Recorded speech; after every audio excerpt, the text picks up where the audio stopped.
We were back in Lebanon quick, and matter of fact, we sat and listened to some of the Friendship, Mount Juliet delay, and then Cookboy and White County were on, and so we finished watching that and went home, and then went and watched Mount Juliet and Friendship the next day. So it was good to be able to scout them in person, see them, and be up close. There's nothing like being live and in person. Right. And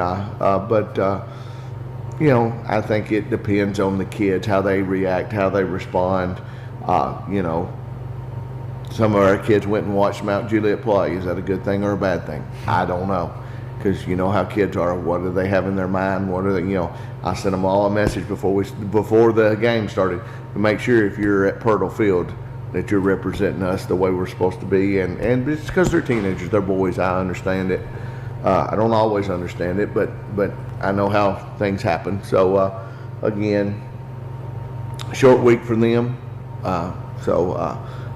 Advantage, disadvantage. I guess it's one less day they get back out there, and you know they want to get back out there. But when it's all said and done, we're going to play ball 6:59, and I'm sure we're going to get their best shot, and hopefully we show up and give them our best shot. You've played 3 first quarters so far. You've scored at least 7 points in each of those first quarters. You've really gotten off to good starts, specifically in the last 2 games. 2 games in a row, 6 points on the board after 2 plays. Literally can't draw it up any better than that. And what I think I appreciate the most about this start, Austin Harrison has thrown 5 touchdown passes to 5 different receivers, really spreading the ball out. And one of those that I don't believe has a touchdown yet, correct me if I'm wrong, TJ Searcy, and he was just honored as one of your players of the week. He scored the last touchdown on Friday night. That's right. Yeah, he caught the fade ball there in the end zone. But you know, hopefully, if we're playing good and playing efficient, the ball is going to several different people. Again, I say it every week. It's always going to be that way. We want to run the football. We want to hand the ball to Gian and go. But with people trying to defend the things that we do, other things open up. And if our quarterback is doing the things that he's supposed to, then there's mismatches, there's opportunities, there's leverage, there's grass, there's different things at different opportunities. And a lot of the times it's him pulling those strings, not me. Sometimes it is me. Sometimes it's, yeah, we're doing this no matter what. But, you know, it's part of the spread football triple option thing. I can run it, I can throw it, you know, I can hand it to him, I can run it, or I can throw it. So some of those things that new age football, and you know, some nights you're like, why didn't you hand it? Why didn't you throw it? Why'd you do this? But we give Austin the green light to do that 90% of the time. And you know, last week I think there were 7 people that touched the ball against Eagle. This week it was 6, and you know, that's good recipe. Keeps first of all, everybody has to be unselfish, but it also keeps everybody happy of, hey, I might get the ball. You never know. For instance, TJ, we had a conversation at times after Nolansville, his number was called, but the ball didn't come to him. Well, in the scrimmage before, he had exploded and had a big night. Well, you know, against Siegel, he had one catch. Well, other night in a quarter, he caught 2 long balls. And it's just going to come. It may come, it may not. But let's talk about, let's be unselfish, let's block, let's do those things, and then the ball finds you. Yeah. And so it's one of those deals. But if we're being efficient and doing the things that I want to do, hopefully different people will be touching the football. You get on the field this week and through practice, of course, it's business as usual. You know, everybody's talking about the Mount Juliet game. I think for me, the thing I've been thinking about the most this week is the conversation you're having with your players with that 3-0 start, because so much of it happens between the years, keeping those guys focused, keeping it on that one game. We talk about social media. You can't stop them from being on social media, but you can't let them fall too far down that tunnel. Getting too big ahead of a game, that's a huge challenge for a high school football coach in 2025. Well, to quote Nick Saban, drinking Kool-Aid and eating rat poison is not good for anybody.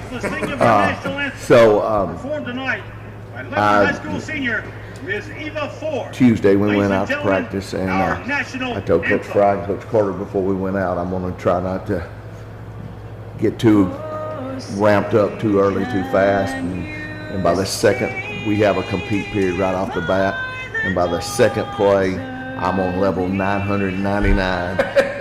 Carter walks by me and said, "Well, you're a man of your word." But you know, it's a challenge dealing with teenagers, whether it's ball, whether it's school, whether it's home, whether it's anything. It's a challenge. And I love them. I want them to do well, but I definitely want to keep them in perspective. The three that we won are behind us.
And it's like that in every game. It's like that in life. It's like that in companies. It's like that in homes. But dealing with it with teenage boys and football and all the stuff going on, it's challenging, but that's why we do what we do. Good luck, Coach. Thank you.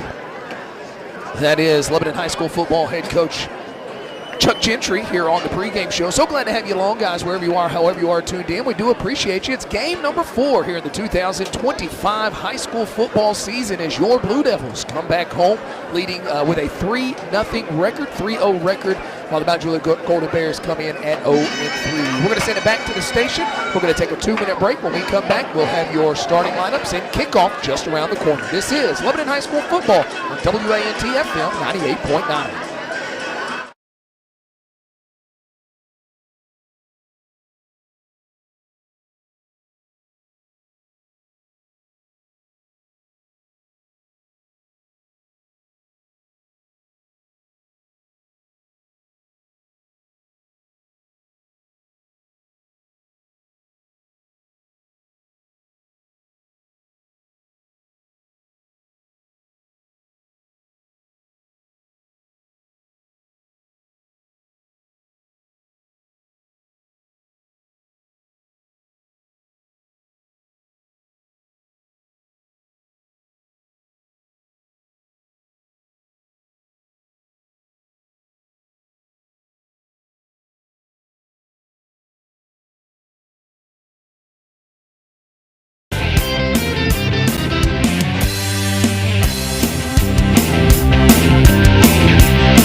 This Saturday for play-by-play coverage of Phoenix football.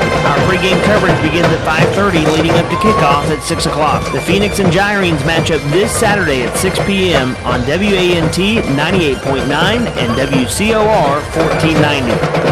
Shannon Specky Electric in Lebanon is a trusted name in Tennessee's electrical services, specializing in both residential and commercial projects. Shannon Specky Electric offers a comprehensive range of electrical services and provides reliable solutions backed by expertise and a commitment to excellence, quality, safety, and customer satisfaction.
expected starters for the Blue Devils at quarterback, number 2, senior Austin Harrison. The running back, number 17, senior Gianna Zeta. On that front line, Big Seti, Cedric Mills, number 53. Cameron Litchfield, number 64. Dwayne White III, number 55. Over at right guard, Sam Altadort, number 56. And right tackle, Aaron Davis, number 79. Your wide receiver, Jadon Stafford, a junior. TJ Searcy, a senior. At halfback / sniffer, your senior, number 34, Brecken Rogers. And Jamani Busby got to start last week, number 6, at that other wide receiver position. Joe, I believe you just watched the coin flip. I did. John, thank you very much. Let me get your officials quickly. Tonight, your umpire is Bill Ramos. Your linesman is Lucas Williams. Line judge, Derek York. Back judge, Dalen Hicks. The man on the clock tonight is Nick Marks. And your man in the white hat is Mike Wheeler. First, let me get you captains. First for the visiting Bears of Mount Juliet. Number 29, Noah Bussinger. Number 54, William Payne. Number 76, Joseph Hafner. And number 92, Miguel Hernandez. Now captains for your Lebanon Blue Devils. Number 9, Jawan Stafford. Number 18, Abram Thompson. Number 11, John Binion. And number 2, Austin Harrison. You're exactly right, John. They had the coin toss. Lebanon won the coin toss, elected to defer. They will be kicking left to right or toward Hartman Drive if you're familiar with our facility. Quickly, now keys to the game. Trust the process. If your Lebanon Blue Devils were coming in this game 3-0, Mount Juliet is struggling a little, but you need to trust the process. They're going to throw everything at us they have. Their season really hadn't started till now. Our season really hasn't started till now. It is a regional game, so at this point, Mount Juliet is going to show us something probably that we've never seen, and we can't get frustrated and trust the process. We were looking at warm-ups. It looks like maybe a couple of their quarterbacks are back. They had one quarterback that broke his leg sometime in the summer. I don't want to quote because I don't know for sure, but he had a serious leg injury that let him miss the first 3 games. He may try to play tonight as he is dressed. Had another quarterback that came in and filled in for the first game or 2. He was injured. So they have been down on their numbers and their experience at that position. They may play tonight. But, John, I said it earlier, it's Lebanon Mount Juliet. I guess the 2 words that I'm looking for is bear meat, and I'm ready for some. Well, Lebanon will kick off. Eli Jimenez set to do so. Or, excuse me, that's Caleb Kumar, the freshman. Kick is away. Makes it down to about the 15. And they'll get it out to about the 33-yard line. And that's where the Golden Bears will open up. And their offense might be a bit fluid tonight. We expect sophomore number 14, C.J. Hardy, to get the start at quarterback. Jeremiah Steele, the freshman, might be starting at running back. Xander Bohannon at tight end. Eli Driver at H-back sniffer, and Austin Harden, number 18, at wide receiver. And we quickly get a whistle before the first ball is snapped. I think maybe something out on the field. Go ahead there, Donald. I just said maybe they left the T out there. I think that might be it. So you are right, John. 14, Hardy will get the start. So those other guys, if they will play, will be coming off the bench. They're trying to get the same chain set. Don't know why they weren't moved down there after the kick, but I think now we're ready. Just a little more anticipation, gentlemen. So here we go. Hardy will have the ball. He got 2 players behind him, 2 receivers over to the right. They're going to hand it off and maybe get a yard on the play as Jeremiah Steele. Now, he is listed as a freshman, but 215 pounds, right under 6 foot. He'll be a lot to handle for that defensive front for the Blue Devils. Jawan Stafford with an early tackle. That's nothing new. It's going to be up 2nd and 9. Stafford, Simpkins, and Jaden Stafford there on that 3-man front. Harris Jackson, Carter McGee, Deontay Wilson, Sherrill Simpkins, your linebackers, as we get that blown dead before the ball is snapped. To finish that up, Amari Manier, John Binion at safety, and at your corners, Jamani Busby and Gavin Gregory. Well, I saw that one real easy there. The wide out here in front of the official had his knee pads pulled up clear up under his thigh pads. And again, if you're watching these college kids, they look like they're playing with shorts on now. And these high school kids think they can pull their knee pads, and the officials have been told you will keep your knees covered. So I think we've already had that mentioned a time or two tonight to several players. So what will they do here? Just give another warning and the next time be any kind of penalty? Well, nah, usually they send him off, and I think they may have done that They there. could sit out a play. Yeah, Okay. and that can affect things. So 2nd and 8 on the 36. Mount Juliet with the ball. They'll go in motion. They're going to hand it off and over to the right side, gaining about maybe a yard on the play as they get that one to Eli Driver. Deontay Wilson and Carter McPeak combining on the stop. Just played that jet just like you're supposed to. He cut it up. We were standing right there. Don't know if they're talking about something. We had a John Binion getting drove out of bounds on that side, and I can't tell if they dropped a flag or not. And it looks like they didn't. This will be 3rd down and 9. Ball on the 36, located on the right hash. One receiver up top. They'll snap the ball. They're going to keep it this time. Quarterback sneak over to the right side, and he's going to be pushed out of bounds. Hardy got maybe a half yard on that, and it looks like they're going to have to run Tate Murbitz out there for the first punt of the game. What you're looking for, John, we let them gain 1 yard right there. It's going to have to punt it from their own 36-yard line. Will give Lebanon decent starting position. Hopefully Jadon will improve on that. Well, you're talking about a Blue Devil defense that has yet to give up any points in the first quarter this season. They've played 3 first quarters and have not given up a single point so far. As a matter of fact, only 9 points in the first half they've allowed. Ball is received by Stafford. He's going to be brought down after a short gain. He's going to give a good effort there, but nothing really cooking. He'll get maybe to the 18, 1, maybe 2 yards on the return. I want to thank the Lebanon Police Department for sponsoring the first quarter. The Lebanon Police Department and Chief Mike Justice. The men and women in blue, well, they're proud to back the boys in blue. So Austin Harrison will trot his squad out there for the first time. The senior, 5 touchdown passes so far this season to 5 different receivers. Lebanon has had some fantastic play calling, really spreading the ball around. Of course, it all starts with Gianna Zita in the backfield. They'll go nobody over to the right with the ball spotted on the left, right hash, about on the 18-yard line. 2 receivers out to the right. They'll hand it off to Azita, and he's going to get a first down and then some. He's running over Bears. He might break this one, guys. He's down. He's going all the way to the 20, to the 10. On the first play of the game, Gianna Zita breaks an 80-yard run for a touchdown. Woo! And for the 3rd week in a row, Lebanon has scored either on their second or first play from scrimmage. Gianna Zita now with 9 rushing touchdowns on the season, 10 total if you add in his receiving touchdown. What a run. Yeah, John, he broke through the first wave and kind of got touched, and then there was a linebacker or a safety there waiting on him. He won't be waiting on him next time as he became a bug on Gion's windshield. Jonah Gardner to hold. Jimenez on to attempt. Lowry with your snap. Snap, hold, kick is good. And just like the 3 weeks before, Lebanon jumps all over us. 10:05 to go on the first. It's your Blue Devils 7, the Bears 0. We'll be back after this 30-second timeout.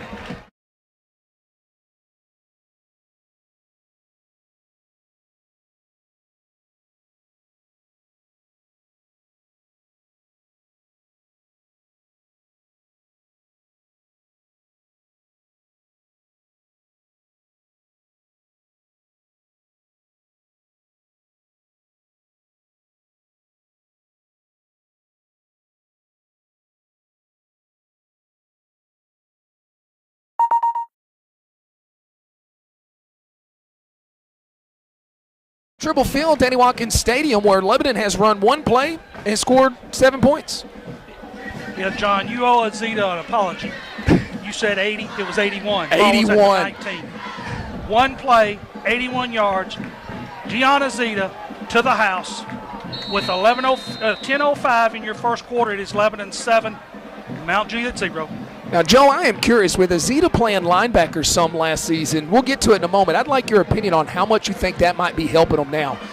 They'll get about maybe a 10-yard return on here, very similar to what we saw a moment ago, to about to the 34-yard line, give or take, and that's where Mount Juliet will go back on the attack. Game day shirt sponsored by Zaxby's. Zaxby's located at 638 South Cumberland Street right here in Lebanon with 12 sauces you can dip, dunk, or drizzle. Zaxby's famous chicken fingers and wings at your tailgate party. I got a little better at that one, John. Yeah, I'm kind of hungry now. Hardy will go back under. He's in the pistol formation. He's going to roll out to the right, looking for a blocker, and he's going to get pushed out of bounds. That's going to be a loss of 2 or 3 yards on that one, and that defensive front for Lebanon getting some great push here early. Well, Mount Juliet trying that right side to no avail. They may want to look somewhere else as we're just setting that edge, and that's going to bring up a 4, almost 5-yard loss for the Bears. So 2nd and long, call it 2nd and 13. Ball spotted on the 31 now. One receiver on the near side. They're going to hand it off again, and no, he's going to keep it. He's going to throw it to the sideline. He catches it, but he is pulled out of bounds quickly. And that is number 3 on the catch. And as we thought, they are switching some things up. And that is, you said his name earlier. Gazal. Giannis Gazal, the junior. 5'11" wide receiver. Just a long route through it from the far hash to the sideline here. And minimal gain. It picked up 5. It's still going to bring up a 3rd and 9. Ball spotted right on the 35-yard line on the near hash. 2 receivers up top once again. Hardy's going to roll out, looking to throw the ball, keeps it himself. He's got some, and he goes down with the slide. He doesn't get the first down, but does get it to a manageable 4th down if they decide to go for it here. And with a struggling offense, they might do it.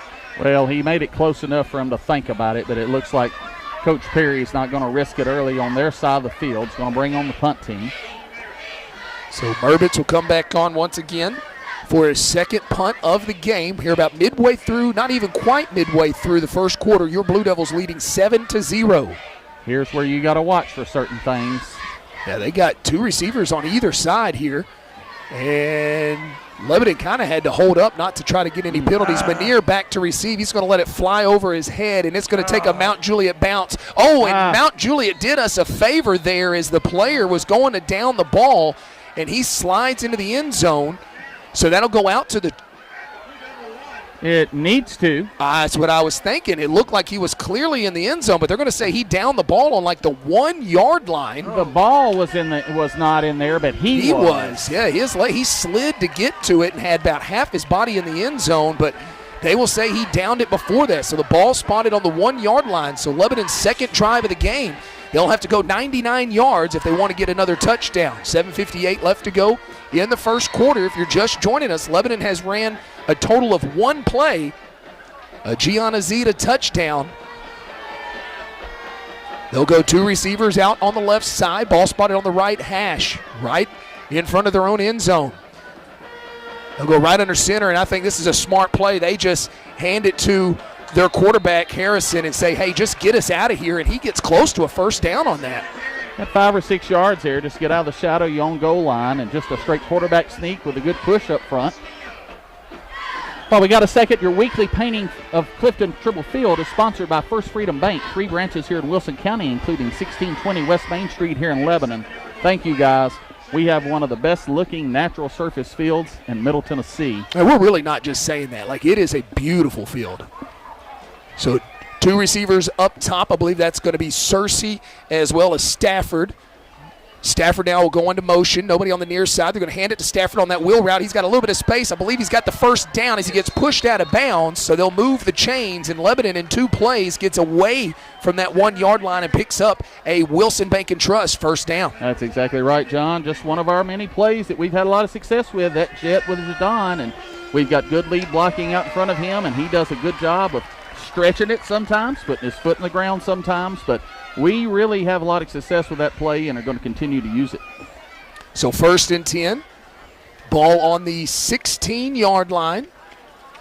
1 receiver to the right on the near side in Searcy. Stafford up top in the slot. He'll go into motion over to the right side. They're going to fake it to him. Now hand it to Azita, and he'll fall forward for about a 4 to 5 yard gain as they faked the wheel route that time and handed it to Azita. And see, that's what's frustrating. Mount Juliet played that pretty well. They clogged it up. They read it well, and it's going to be a minimal gain, but it's still a almost 3 or 4 yard gain, and that is disheartening when you play it well but your kid's still getting personal yards that you're trying to tackle. Jonah Gardner's going to come into the ball game, and watch for him. He's one of the best blocking receivers on this team as they'll go triplets to the right side with him there in the slot. Cersei on the far side, and who is that behind him? That's Pierce Anderson. Pierce Anderson with a touchdown on the season. He'll go into motion, and they're going to eventually hand it off for another first down, I believe, by the Blue Devils, as they got that one to Stafford again. Did they give him the first down? It'd be a big gain. He's about a yard short. Was that Stafford or Zeta? That was number 3. Okay. That was a little different look. Yeah, that was a bit of a wrinkle in what we've seen, and we kind of expected that coming into game number 4. You get your first region opponent. So now we'll see Cersei on the left side, up top.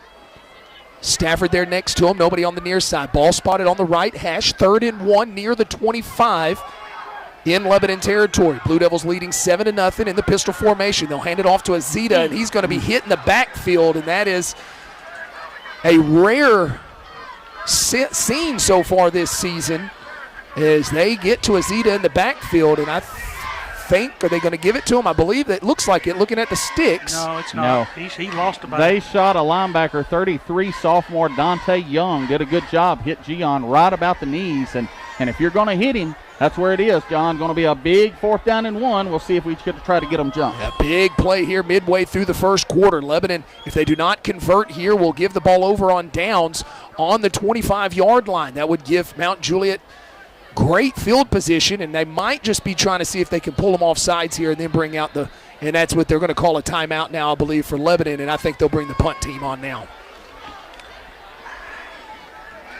Well, yeah, that's a rare sign to see anybody get to a Zeta in the backfield. So if you're Mount Juliet, that's something positive for you as they trail 7-0 with 4:34 remaining in the first quarter. And offense huddled up here. It might not be as easy as I thought with the punt team. They might still trot the offense back out there. What do you think, Joe? Well, this is pretty just the coach's decision. You have to feel it. Does he feel like right now that we can seize this opportunity and continue this drive? But he knows the risk. If you give Mount Juliet a glimmer and turn the ball over here, we didn't get it on 3rd and 1. Same position here at 4th and 1. So I'll be interested to see. We are going to trot the offense back out there, John. So it looks like we're going to be a Bear. Ironically, we're going to be a Grizzly tonight. Watch for Brecken Rogers at that H-back position. They'll bring in that heavy package. They will put Stafford up top, the lone receiver on the left side. Azita in the backfield. Tight end in there as well. So big package in for the Blue Devils. They'll hand it to Azita. He's going right up the middle, and he's got the first down and then some. He picked up about 11 yards. He needed 1. I think he got 11. And they'll move the chains for another Wilson Bank and Trust first down. Well, 3 or 4 hanging on him, helmet dragging with him. I mean, he just is a mass destruction. He just leaves carnage in his wake, and that time Mount Juliet was part of the carnage. 7-0 your score, 4:15 and counting here in the first quarter. Blue Devils with the ball and the lead. 1st and 10 on their 35, and now a flag in the backfield, and that's most likely going against the Blue Devils. And I think that's the first time we've gotten ourselves. We have tried to draw teams several times, and usually we do a great job, and that time I think we just flinched or bobbed, and that's all it takes on that far side, and I believe it's going to cost us 5. So it will be probably 1st and 15 now. So as you mentioned, penalties, especially pre-snap penalties, have not been a big issue, knock on wood, for Lebanon so far this season. And that's something you've heard Coach talk about. Boy, just the pre-snap and post-snap penalties you really want to stay away from. I can handle effort penalties, blocking somebody too much downfield or something like that, but the pre-snap ones will really kill you. Looks like Lebanon will stay in a similar package. Still got Gardner there in that slot position on the right side, along with Stafford. Is that Cersei over there on the left side? I believe it is. They'll be in the pistol formation. Brecken Rogers still on the left side at that sniffer H-back position. Zito will move up to the left hip. They'll go into motion. Harrison gets the ball, keeps it himself, goes right up the middle, breaks a tackle, and then gets brought down, and a big scrum right in the middle. Going to get a nice little gain off of it, but still going to be about 7 or 8 short of the first down. But got half of it back there. Yeah. We're 1st and 15, get 7 or 8. We're in 2nd and 7 or 8. We'll take that. Harrison doing a good job of just pulling it out of Gion's belly. We've seen that this year, and it keeps them from crashing in on Gion, and Austin may see a little daylight there, and it just keeps the defense honest. We know he's got the legs, and he hasn't really let loose much this season, hasn't needed to, as the ball gets spotted now on the 39, 2nd and 7. Lebanon in their own territory. He'll get it to Harrison. He's going to roll to his left. He's got a man. That's a first down. Gardner's got it. He gets the first down over midfield, dives forward for another yard or two. That's his second catch of the season as they now get into Golden Bear territory and get it down to about the 48-yard line, or excuse me, 43-yard line. Just a little arrow route there as Mount Juliet sometimes plays off with their defensive backs. We just taking what they've given us. Gardner running out there, just stopping about 7-8 yards, catching the football, turning it up, setting it up for another set of downs. Split receivers on the right side. They're going to hand it off to Azita. Nice spin move, gets past the first defender, but he's only going to get a yard or two, maybe 3 on this one. And again, they got to him close to the line of scrimmage. This time the spin move gave him enough room to get a gain. Well, there's somebody still we're unaccounted for there as he's having to break tackles in the backfield, and you don't want that for that young man. You want him to get that head of steam going, and a couple of times he's had to sidestep that tackler, and it slows down his momentum. Going to bring up 2nd and 8. 3 receivers on the right side, nobody up top. They'll go into the shotgun formation. Stafford will go into motion. They're going to hand it off to Azita again. He'll go over to the left. Got a few yards and brought down again. That'll bring up 3rd and about maybe 4 or 5, depending on the spot. So Mount Juliet's defense looking much better here in the second possession of the game than they did in the first. The Blue Devil football program appreciates the support of Corey McDonald and the folks at Buckeye Drugs, 315 North Cumberland Street, a full-service independent pharmacy. Visit BuckeyeDrugs.com for more information. Jamani Busby's going to come into the game now as Brecken Rogers will head out. So a little bit less size, a little bit more speed on the outside as you're going to get 3 receivers on the right side, 1 up top. Wouldn't be surprised here to see Gardner throw a couple of blocks as they try to get this first down on 3rd and 6. Ball spotted on the 38. Stafford will go into motion. They'll get it to Harrison. He's going to get it to him in the backfield. Full head of steam, but nowhere really to go with the ball. And he's going to spin down, and that's going to be a gain of maybe a yard, and that'll bring up 4th down with 1:16 to go in the first quarter. They defeated our blocks out here this time, John. That's how you taught. They got off the blocks and was sitting there waiting on Jadon. Had nowhere to go, but we're in no man's land. Don't think we're going to punt it deep, and we're not going to kick a field goal from here, so you may see our second 4th down attempt of this drive. Able to convert on the first one. Otherwise, you wouldn't get a second one. So here we go. Ball spotted on the right hash. 2 receivers on either side. Azita in the backfield. Oh, and Harrison got him. That's right. They pulled him offside. That is 54. That is Payne. William Payne got pulled off sides, and that's going to, will that give him the first down? Close, John. It was a long 5. And I think he's going to give it to us. The official signaling a move. So we'll take it anywhere we can get it, picking up a first down via penalty. That'll be a Wilson Banking first down for the Blue Devils with 45 seconds left. Well, you feel confident here if they can continue doing what they're doing, they can take this on into the second quarter if they want. Well, coming off our 1-yard line, let's see if we can finish it. They're going to go 2 receivers up top. Gardner will stay in that same position, just kind of flipping them back and forth, left side, right side in that slot position. I believe it's Stafford out wide. Ball's going to be spotted on the right hash. 1st and 10 on the 28. In the pistol formation, they'll get it to Harrison. Harrison gets it right over to Gardner, and does Busby. Now he's going to get the first down on a nice move on the outside. He's eventually going to get pushed out of bounds. That is actually Pierce Anderson. It was Pierce Anderson, you're right. Anderson on the catch. It was 16, not 6. He and Cersei out there doing just that 2-man game, just do a little swing route again. Mount Juliet kind of playing off 8, 9, 10 yards there. Catch it and run. I mean, we'll take it if you're going to give it to us. Boy, Lebanon doing such a good job so far this season, getting everybody involved. Oh, there's a penalty I didn't see on that far sideline, so that's going to gate that play, and it's going to back us up here and going to be depending on the spot of the foul. Oh, man, they're backing up quite a bit. About 1st and 18 here. So go from a first down, had it near the red zone. Now the ball pushed all the way out to the 43-yard line. Just 12 seconds to play in the first quarter. They wind the clock. This will most likely be the last play. They might just let this one wind all the way down.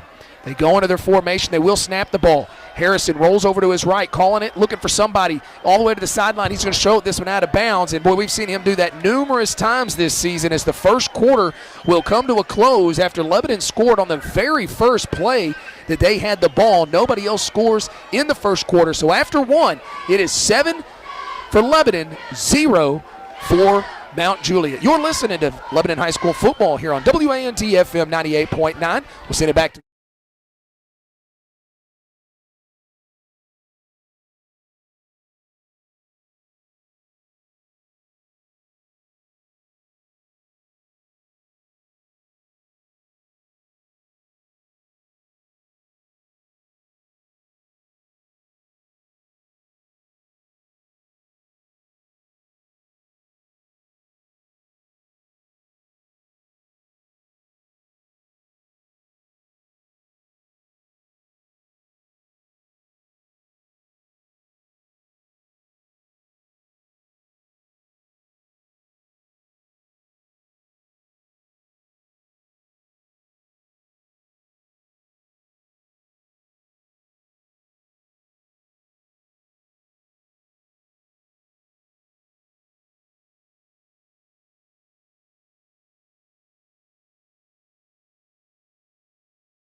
back here at Danny Watkins Stadium, quarter number 1 in the books as Lebanon holds a 7-0 lead, and they are driving. They'll flip the field now, driving towards the scoreboard to the left as you listen in. Stafford will go into motion. They'll get it to Harrison. He's going to drop it off, and a nice play, and that might be 7 right there. Yep. He's gone. And he is into the end zone.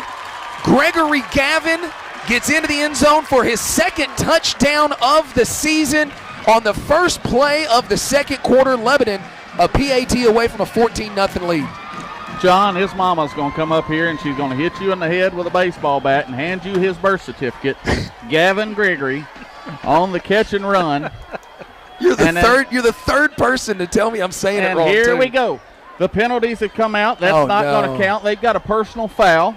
And again, I'm not pointing fingers, but this happens a lot in this game. We have scored numerous touchdowns against this bunch over the years, only to have called back. There's our first one tonight. How late was that? Well, very late, and they spot it right at midfield. Well, here's the thing. Personal foul, if it was during the play, which that's chop block or something like that, face mask, that's fine. But if it was after the play, the touchdown should have scored. We're going to have to get our confetti out of there and our smoke out of there. It's just 2nd and 25 with the ball now on the 50-yard line, and hopefully that'll give me an opportunity to get Gavin Gregory's name correct. He'll be on the near side along with Stafford.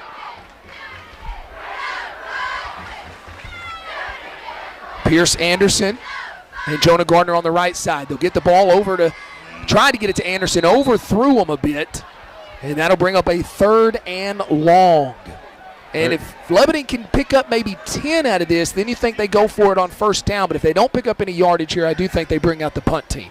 I think so too, John. At this point in time, again, you've had 2 drive killers. By drive killers, I mean penalties that's got us way behind the chains.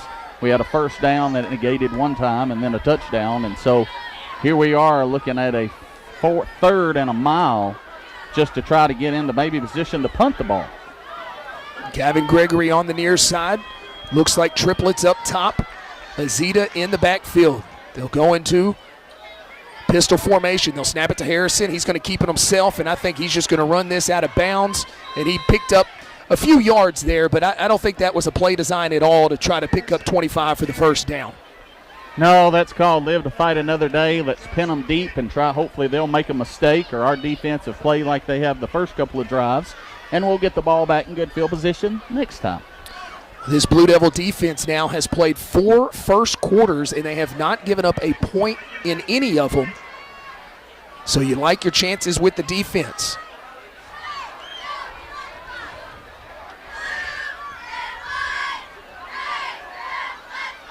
Ball is in the air. high punt, good punt. It's going to take a Lebanon bounce, and I think that's going to go, and it's going to be down. That's a beautiful punt, and Lebanon downs it on the 1 yard line or the 2 yard line, and that ball just died right there before it got to the goal line. An absolute gorgeous punt. Tit for tat, John. You know, last time they punted us down there, and we're going to return the favor and put those guys inside the 1. But there is where your natural surface comes into effect. On a turf field, which we've played on plenty of those, that one probably runs through the end zone, but it hit, settled down, just like Donald's golf shot. It's a good point with the grass. And that was Eli Jimenez on the punt. Yes, it was. He's done a great job of punting this year. So they're back on their own 1 yard line, 1st and 10, 99 yards to go. And they're going to go right up the middle, maybe a yard or two out of this one. Well, there was their quarterback sneak, just like I was. Just trying to get it off the line. C.J. Hardy, the sophomore, in there at quarterback for the Golden Bears. Jeremiah Steele, freshman running back. Early in the second quarter, 11 minutes to go, Lebanon leading 7-0. Tonight's second quarter presented by our Friday Night Lights sponsor, Hardee's, located on West Main and South Cumberland Street. Hardee's is serving up big charbroiled burgers and made-from-scratch biscuits 7 days a week. One receiver up top, high snap. No, they fake it, and they're going to get it right up the middle for a first down as C.J. Hardy again kept it that time, and they'll move the chains for a Mount Juliet first down as they get to about the 20-yard line. Well, that's not what you want. If you don't want them to get 2 quarterback sneaks and gain almost 20 yards out of you on there. They didn't give him all that. They still move the chains, so not quite that far, but still a first down. So 1st and 10. 18 maybe? It's about on the 18. They got 20 on the board, but really about on the 18. Lebanon leading 7-0. 10:30 left to go here in the first half. One receiver on the near side, nobody up top. 2 backs in the backfield. They're going to hand it off, take it over to the left side, and another flag on the play. We'll see what happens as they break this one up for a looks like a first down perhaps, but for now, the chains, now they're calling it back. We'll see what the flag is.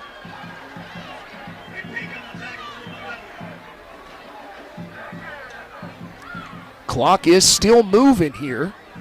Yeah, that's bad. As it should be stopped with the flag on the field. Again, Lebanon leading 7-0. The clock's still moving. We'll see if they do anything about that. As the 2 officials now, including the white hat official, talking to the other official. They're going to wave it off. Oh, yeah. Well, that one was on Mount Juliet, so that happened. No, they're backing them up. Yeah, they're backing them up. They're back on the 5-yard line. He has not really given a lot of clear signals tonight. I'm trying to watch and see what he's signaling, and he's not signaling anything. And the clock is still running. And the clock's running. It's been they've almost ran a minute off. Every bit of this works to the Golden Bears' favor because any kind of discombobulation is going to benefit the team that is struggling. 7-0 your score. Clock finally stops at 9:22. At least a solid minute runs off the clock from the time that play ended till now, and the ball still has not been snapped. So they have spotted the ball back on the 4-yard line. The clock still says 1st and 10, but I don't trust that. I've wrote 3 things and marked all 3 of them out.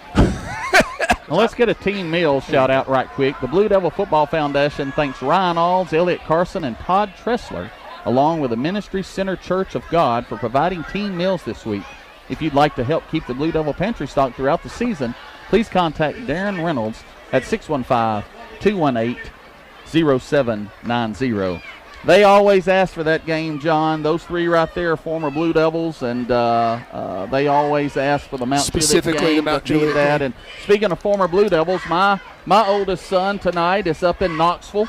He is about a half mile from game day tomorrow, and he is having a Blue Devil Golden Bear watch party.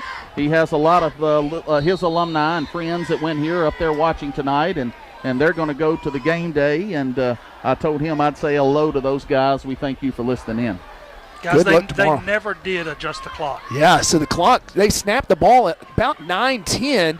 Mount Juliet runs the play about 5 or 6. They call it 1st and 20 on the scoreboard. So not really sure exactly what happened, but as far as field position, it does work out in Lebanon's favor. So now they'll call it 2nd down and long. Lebanon leading 7-0. Clock still continues to run, now under 9 minutes in the second quarter. I'm dumbfounded, guys. He never gave an explanation. They ran 2 plays and got a first down. It's like they took those 2 plays away. Nobody on the near side. Ball spotted on the left hash. Sloan receiver up top. They're going to hand it off again, right up the middle. No, not much of a game, as I believe they handed it to Steele once again. That's number 10. Number 10 into the ball game, and as they continue to run different guys in there, we'll continue our best to get their names out here. Number 10 is Josh Patterson, 150-pound, 5'7" junior. Carter McPeak coming from his backside linebacker spot to chase that off-tackle play down on the far side. He's had an excellent start to his season. Very versatile linebacker, can play on the slot as he's doing now, or can play the run. They'll go triplets on the right side. Ball spotted on the left hash, 3rd and long. Oh, and that's close, and they might have gotten too many men on the field as the other player was trying to run off. Maybe I think Mount Juliet gets a timeout just in time to avoid what would have made that even more difficult. Still should have been a penalty. The player was still on the field, and you can't break the huddle with 12. So it doesn't matter if you're off the field or not. If you break that huddle, which he came flying out of there. He was all the way on the right side of the field. Should not have ever allowed the timeout. Should have been a penalty, and we should be still playing here. And I do believe is that their second time? No, Lebanon took a timeout early. Yeah, so each team should have 2 timeouts left. And 3rd and long coming up for the Golden Bears as they are struggling right now to get it into Lebanon territory. Well, they had it for a moment, but it got called back for a mystery penalty. We don't know. I don't know if something wasn't said, but I've never seen them go back 2 plays. Yeah. I've seen them take the play back, but it's like their series didn't even count. I'm not complaining, but the referee's done as good a job as explaining it as he has all night, which is nothing. And I'm just trying to figure it out. But again, Mount Juliet here trying to see what they're going to do on 3rd and long. Ball spotted on the left hash on the 14-yard line. 2 receivers on the near side. 2 on the top. They'll get it to them. They got some pressure to them. They're going to drop it off. It's going to be caught near the line of scrimmage and then tackled. And great job. I believe that was Simpkins that got in there, got some pressure on the quarterback. He forced a quick throw. They got a short gain out of it, but nowhere near the first down, and they'll have to punt. And Lebanon will probably get this around the midfield. I'm not sure who caught it there. It was right in the middle of that scrum. The Earl Legs was on the tackle. Lebanon read that screen perfectly as you're looking for that. It's going to bring up a 4th and long. Jadon Stafford's going to set up at about our 50 to try to put us in business. So Stafford standing right on that Blue Devil logo, and another whistle and flag right as the ball is snapped. And they have 10 yards to go for the first down, so it would take a lot here to get them the first down if this is against the Blue Devils. Guys, I'm totally confused. 7:42 left to go in the first half. 7-0 is your score. Lebanon in front right now over Mount Juliet. Joe, what's the white hat looking at? Is it a clock issue or we can't get it stopped or whatever? He keeps stopping it and looking over, and again, he just signals stop, but he does not signal why we're stopping. So nobody coming off the field, and does not look like they're moving the ball, so they blow the whistle, and the clock will start back here in a moment. And now Lebanon, Stafford got a little antsy there. And guys, this is what I was talking about. I'm not panicking, but you don't want ugly games. You don't want ugly things. We're all out of our rhythm. Started off with a bang. Mount Juliet's sitting pretty right now. They love 7-0 with 7:42 to go in the half. That's right where their coaches want them. They want to drag this into the second half, and Lebanon needs to get back on track, and let's do something positive here. 5-yard penalty. They'll still punt on 4th and 6, so Stafford will back up 5 yards high and almost blocked. They're going to get it, and Stafford, I think, is going to let this one bounce. It's going to get down to the 30, down to the 25, and it'll be downed right there. So Lebanon went from standing on their own 50-yard line looking to receive, now starting on the 25, but still a 7-0 lead for the Blue Devils with 7:28 left to go in the second quarter in what has turned into a sloppy football game. Thanks to LHS graduate Kenny Salas and the Salas Realty Group located at 120 Public Square. Whether you're buying or selling, visit salasrealtygroup.com. So Lebanon will have the ball on their own 25, 1st and 10, 7:28 to go in the quarter. Ball spotted on the right hash. Abram Thompson in there at that tight end position on the left side. We got up top TJ Searcy on the right. Gianna Zeta in the backfield. And I believe Stafford in the slot position also to the right. He'll go in motion now. They'll fake it to him. Now hand it to Aziti. He's going to go right up the middle. Spins. Going to get about 4, maybe 5 on the deal. Nice tackling there by Mount Juliet right up the middle. So it'll bring up second down. See where they spot the ball. That's going to be about on the 28-yard line. Mount Juliet's definitely done a better job with Azita after that first run. They are really focusing on stopping him first. 2nd and 7. Ball on, again, the 27-yard line. One receiver on the near side. Stafford now is going to go in motion, and another penalty is called, and this is going to be a false start on the Blue Devils. This will back them up 5, making it 2nd and 12.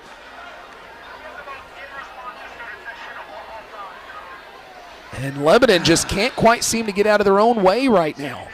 And as you said, Joe, this is exactly what Mount Juliet wants to do in this game. They just want to muddy up the water. Well, exactly, and we've been a fine old machine the first 3 weeks, and you run into a little bit of turbulence, and you want to see what we can do with it, and right now, not a lot. So that'll make it 2nd and 12.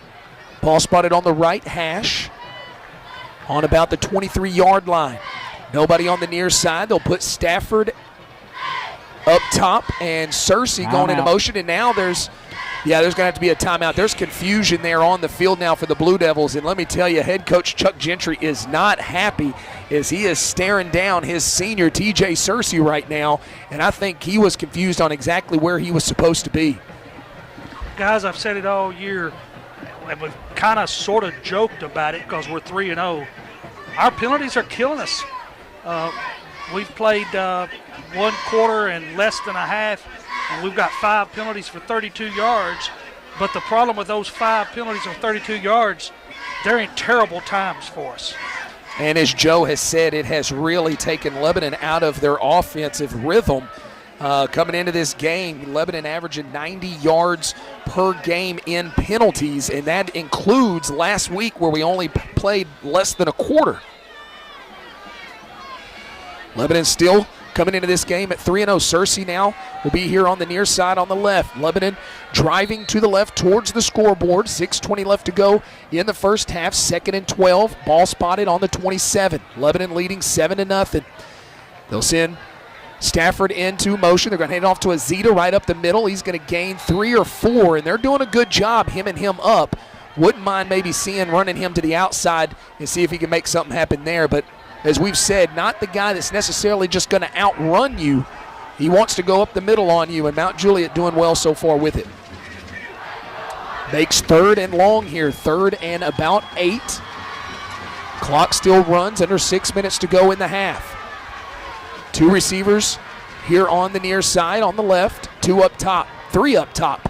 So Lebanon going to have to probably throw for this first down. High snap. He's able to get out of it. Harrison trying to make a move, and he's not going to get the first down. Did a good job just getting to that ball, as that would have been a huge loss, as he would have been tackled in the backfield for about 15 yards or so, able to get a little bit of something out of it, and we're going to have to bring on the punt team. That's not a very good series by our Blue Devils there, and again, Mount Juliet just staying in the fight, and exactly what they want to do. Lebanon trying to find something, but unsuccessful on the last couple of drives. I might even say that drive there might have been the sloppiest we've seen all season out of the Blue Devils. Nice punt here by Jimenez out to the 40-yard line, and he's going to get maybe a 3-yard gain, maybe out to the 45, and that's where the Golden Bears will take over. Shop Spring Creamery, located at 2816 Sparta Pike, is the official chocolate milk of Blue Devil football, and don't forget about their ice cream. So the Blue Devils going to have to call on the defense here, as great field position to start this drive for the Mount Juliet Golden Bears. They trail 7-0, but boy, if they can get down and get into the end zone here to close out the first half, they're going to feel pretty good after Gianna Zeta scored a touchdown on the very first play of the game. We don't have a mouthpiece for Wilson, so they'll have to send in a Zeta to fill in his spot at linebacker there. Another equipment violation. And Zeta played an awful lot of linebacker last year. Had some nice tackles in this game last year. Guys, Coach Gentry's furious right now. They'll put the man in motion. They're going to hand it off. And over to the right side, get about 7-yard gain, give or take. That was Eli Driver. 5'9" sophomore Driver was listed at the halfback position. We've seen him give him the ball quite a bit so far this game. He was leading carrier last week, I believe, out at Friendship was Driver. They're going to give him, I thought it was going to be a little bit, about a 4-yard gain on that. Call it 2nd and 6. Ball on the 49-yard line. We're going to go a heavy set here, and we're going to hand it off again over to the left side. Nothing really going there, as that time they got it to Jalen Henry, number 22. That'll bring up about a 3rd and 5 as the ball is spotted right on the nose of the Blue Devil logo at midfield. 4 minutes to go on the half. Blue Devils clinging to a 7-0 lead. Donald, have they thrown a forward pass, or how many forward passes have they thrown this 2. time? They have thrown 2. Yeah, one for 4 yards and one for 3 yards. All right, thank you. If the defense can hold here, that would be big for the Blue Devils, as the offense is struggling a bit, but the defense has been coming up big all season.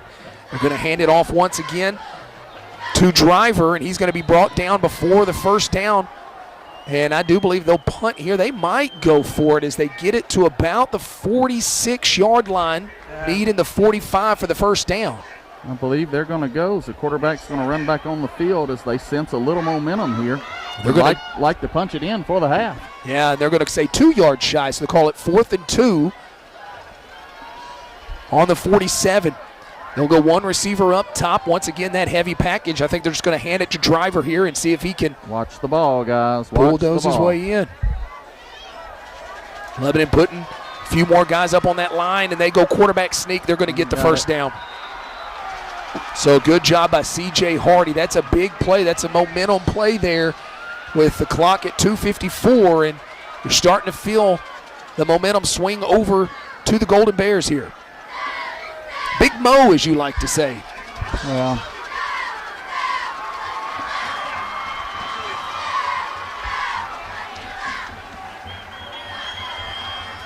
first and 10 in the Lebanon territory. They'll hand it off to Driver once again. He's going to bounce out to the right side, and he's going to get tackled for a loss, and that was not Driver. We'll see who that was, but it is a tackle for loss. As Lebanon got a good push on the line that time. Is it 22? Yes. 22. Henry. Well, McPeak just set that edge there, came up and popped that lead blocker, and the running back just kind of stopped. He didn't know whether to cut in or outside, and gave our other inside defenders time to pursue. Be about a loss of 1. They'll quickly get back on the ball. One receiver up top. C.J. Hardy in a pistol formation. He'll step back. They want to air this one out down the left sideline. He's there, but he overthrows him. Was that Burgett? Cooper Burgett, 86? Yes. So Burgett had a step on the defender, but the ball a little overthrown. And if you're Mount Juliet with a young quarterback, that's the type of pass route you want to try. Just a simple little one-on-one route that not a lot of bad things can happen. Goes out of bounds, falls incomplete, but you may see Mount Juliet try another one here on 3rd and 11. Minute 49 to go on the half. Better to overthrow than underthrow, and they might be in 4-down territory here. One receiver on the near side, one in the slot on the left. They'll hike the ball. And again, similar play, and it will be caught, and they'll think this is going to be a first down. They're going to wind the clock, and if he doesn't have the first, he's very close. He has the first, and if you notice, they slipped their quarterback in there who had broke his leg, number 6, J.J. Helm. He don't have it, guys. He threw the ball that for them, and that's his first pass completion of the season, I believe, and that's what they were looking for. But they're still going to call it 3rd and a short 1. So J.J. Helm, the 5'11 junior quarterback, and they're going to go for it again on 4th down here. High snap, They're going to get it, and that's going to be a first down as they got it back to Driver, and he went right up the middle, and they'll move the sticks again with 1:08 left to play in the first half. 7-0 is your score. Mount Juliet in Lebanon territory with a 1st and 10 near the 30. They're going 3 receivers on the right side. Tough pass. They're going to get it and tackled as they got it to the tight end. That was Xander Bohannon. Not trying to worry us a little, but they look different with that quarterback in there. He has experienced a little bit. He's looking to throw. He completed 2 passes, his first 2 passes, and their Lebanon may have to adjust. When you think about the boost that will give your sideline, too, to see him out there. And, of course, you want the young man to be healthy, but wouldn't have minded him getting healthy next week. Who is quarterback now, guys? J.J. Helm. J.J. Helm. Number 6. He's the young man that we believe broke his leg in the offseason. It was a leg injury. A bad leg injury. Yeah, and I know they was worried. They were talking 6 weeks and then 4 weeks. So, again, here we are at the 4 weeks.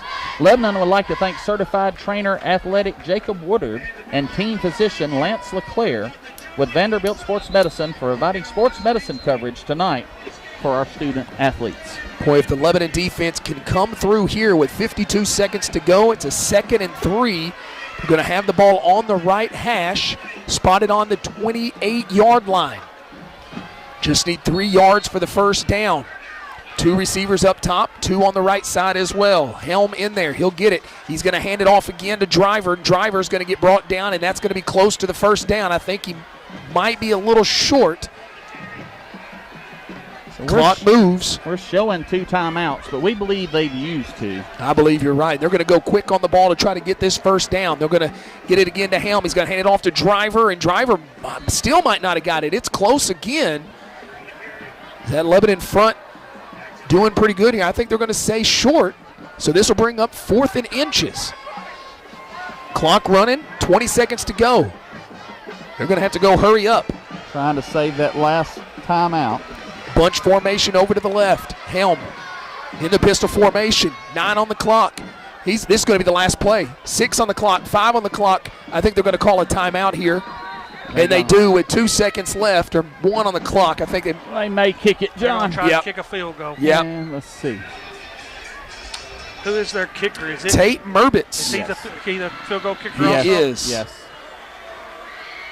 And he put the only 3 points on the board for them last week. That is their only offensive points of the season. And so this would be their second set of 3, which, again, they are already confident. This would just do even more to strengthen that confidence. And I can only imagine the 2 different speeches at half. If you're Mount Juliet, it's your guys, we're right where we want them. And I'm not going to repeat what Lebanon's speech probably will be. He hit a 30-yard field goal last week in the 3rd quarter. This will be from the 25, which will be a 42-yard attempt. He's going to be lined up in the middle of the field. Number 17, Tate Merbitz, on to attempt. Like John said, he was good last week, trying to convert his 2nd field goal of the season. 1 second to go. This will end the half. Snaps down. Kick is up.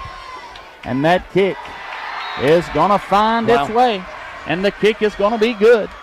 As time expires in the half, Mount Juliet grows closer, but still trail our Blue Devils 7-3. John? Well, gentlemen, it's been a really interesting first half, to say the least. The Blue Devils score on their first play of the game and really haven't had a ton of great offensive plays since then. The game, as we have been talking about, has really gotten muddy, if you will. Some penalties, some pre-snap penalties, some penalties that we don't even know exactly what they were. We couldn't hear the call to know exactly what it was. And, Joe, as you have said, you feel like that is exactly what Mount Juliet needs. Is they need this game to be a little bit scrappy, as they have struggled a bit offensively this season. As you said, their offense has yet to get in the end zone now. They've been able to put some points on the board through field goals, but they're trying to keep it as close as they can and keep this thing a bit of a unequal flow of the game, if you will. Well, and you're always going to get this in this ball game. And so, again, I said it. Trust the process. Don't go in there and panic. Come back out and do what we do, and we should be fine. But, again, yeah, this is exactly what Mount Juliet wants to do. They want to drag you into deep water. They want to muddy the game up. And last week, maybe having a little more of effect on us than we thought. I've always said when you're playing in rhythm, sometimes you don't want a bye week. And even that last week was not a bye week, our players sure said it seemed like one. They said they got prepared and they went down there and played for less than a quarter and came home. And I know Mount Juliet's done a lot to make us look a little rusty, but we are. And I'm wondering what we'll do to fix this. Now, let's see the maturity of our football team, because a lot of them's played in this game, a lot of experience, and let's see. And we get the ball coming out of the half. Yeah, it's big. And you just feel like if we could just score one or two, it's kind of like making a free throw, then we could get going. But Mount Juliet's done a good job of keeping that from happening so far. That's a really good point about last week. You go all the way down there, you get up for a game, you prepare all week, and then just kind of an odd feeling all last week. And I don't know if I've ever seen a football game just with a minute and a half to go. They just call the game as it was not in doubt at that point already, with Lebanon leading by 3 scores. So so that is a bit of an odd thing. And then you think Mount Juliet had to wait another 24 hours to finish their game, and they've probably had a much different week at practice than the Blue Devils had. So a big sense of urgency, I think, right now for Mount Juliet. And so far, it has shown, is other than that first play of that Lebanon had of the game, that was a 71-yard rushing touchdown for Gianna Zita, Lebanon hasn't had any big-time plays. When we come back here in just a bit, we will have our full first half stat wrap-up. But so far, Lebanon, we're being kind of Debbie Downers here. Lebanon's still in front, 7-3 is your score here at the half. We do want to take a moment to thank all of our 98.9 radio sponsors: Bates Ford, Birdine Supply, Fakes and Hooker, K. Maynard with State Farm Insurance, Kenny Salas with the Salas Realty Group, Lebanon Police Chief Mike Justice, Wilson County Sheriff Robert Bryan, Shannon Speck Electric, Sports World, Rackley Roofing Company, Wilson Bank and Trust, and Lebanon Mayor Rick Bell. Here in just a moment, guys, we'll take a short break. When we come back, we're going to go live to the WANT Fakes and Hooker scoreboard boys. They're going to give us a scoring update, not only from inside of the region, but all over Wilson County, as there are lots of games going on right now. So back at the radio station, we will take a 3-minute break, and then we'll go live in the studio to Jonathan the Jet Thompson to give us all of those scores. You are listening to WANT FM 98.9, Lebanon High.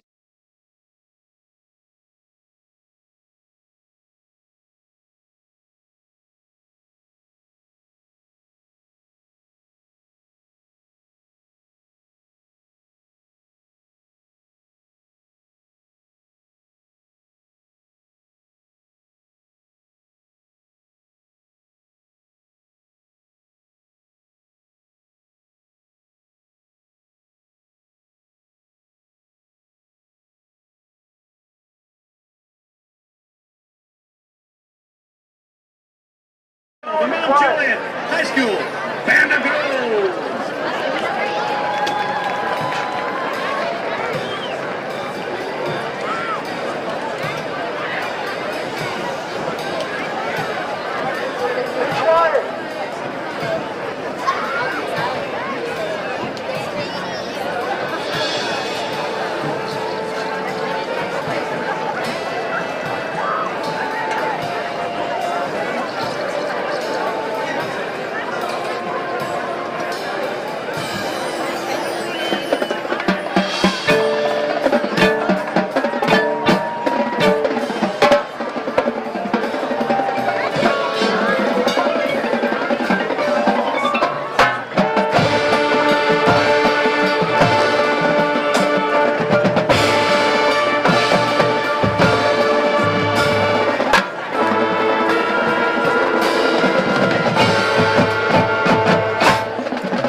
of Gold would like to thank our parents, staff, and directors for their continuous support during the 2025 season.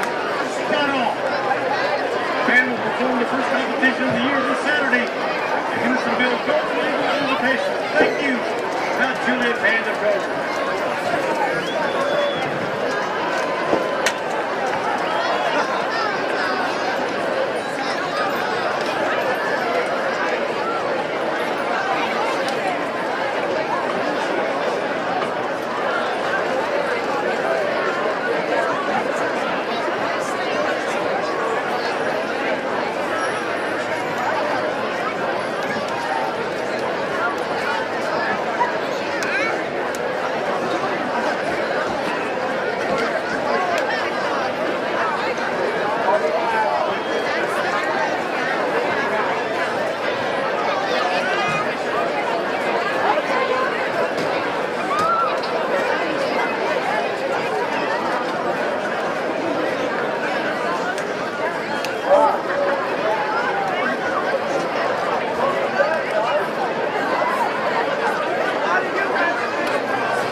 Tonight for your halftime entertainment, the Lebanon Blue Devils form the first half of the 2025 competitive show, The Last Voyage. Join the band in classic telling of the legendary Vikings and their exploration of the seas to find a new world. Music with Howard Hanson's First Symphony and movies such as Clash of the Titans and How to Train Your Dragon. Ladies and gentlemen, sit back and enjoy the Marching Blue Devils halftime performance of Last Voyage.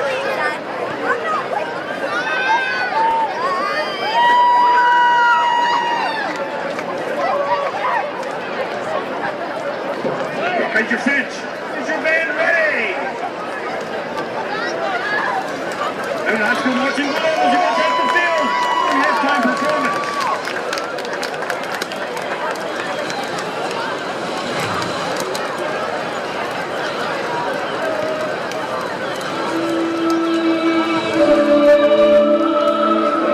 The time has come. The sea calls to us. Beyond the horizon, a new world awaits. We are warriors, builders, seekers of glory. Tonight we sail, and our names shall echo through eternity.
tries to swallow us. The wind howls with fury.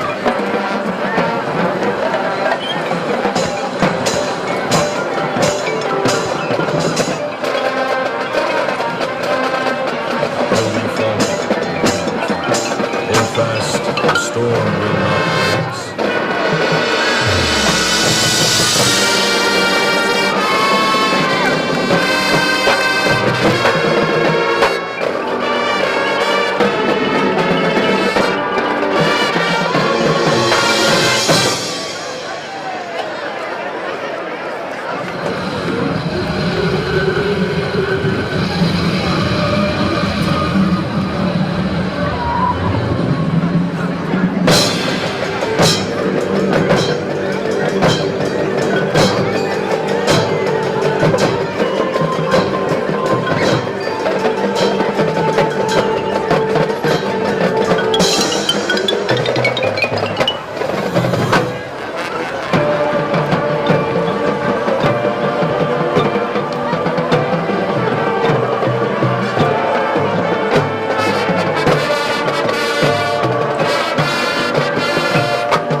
Ladies and gentlemen, have a big hand for Marching Blue Devils.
team is made of, and I think we're gonna know here in about 24 minutes how what kind of team this Blue Devil team has.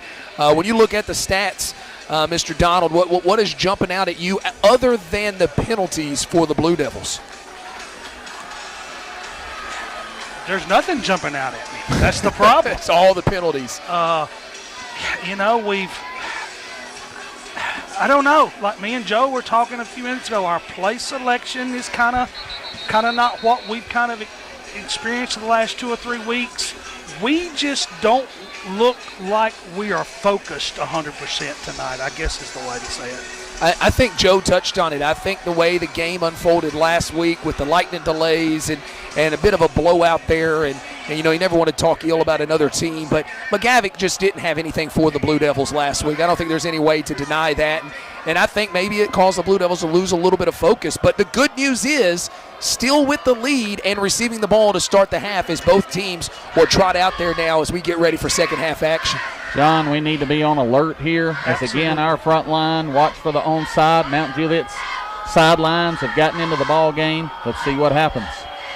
Good crowd on hand, as you would expect here between these two teams, and they will kick this one away, kind of the opposite sideline, and that's just going to go out. Oh my gosh! And Lebanon they got on it. They got on the football, John, as we did not react and cover the kickoff. And are they saying Mount Juliet ball? It is Mount Juliet ball unless he was out of bounds. PA announcers calling it first down Blue Devils, but that was about as... We got somebody hurt, We do. You may see he is all the way across. And that was whoever downed that ball as the Mount Juliet player came in there right at the same time and kind of hit him on his backside from what I could see. It's on the far... Azita was on that end. They were racing to try to see who could cover the ball, and both dove at the same time. Our Blue Devil took the worst of it. I cannot get a number on him as he is surrounded by Mount Juliet Lebanon trainers and now Coach Gentry, as we are definitely concerned. I'm looking for numbers. Don, try to find number 17 over here, because that is a concern if you are right on where he was lined up. He was on that. He was the far left. I do not see 17. I'm not going to speculate, but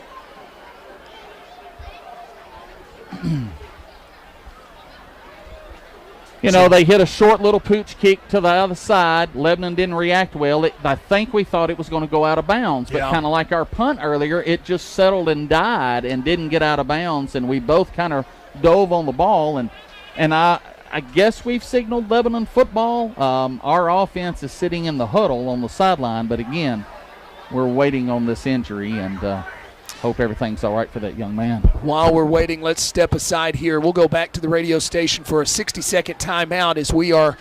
Okay, here we go, guys. Wait. Nope, yeah, let's go ahead and send it back to the station here for 60 seconds. You're listening to Lebanon High School football on WANT FM 98.9.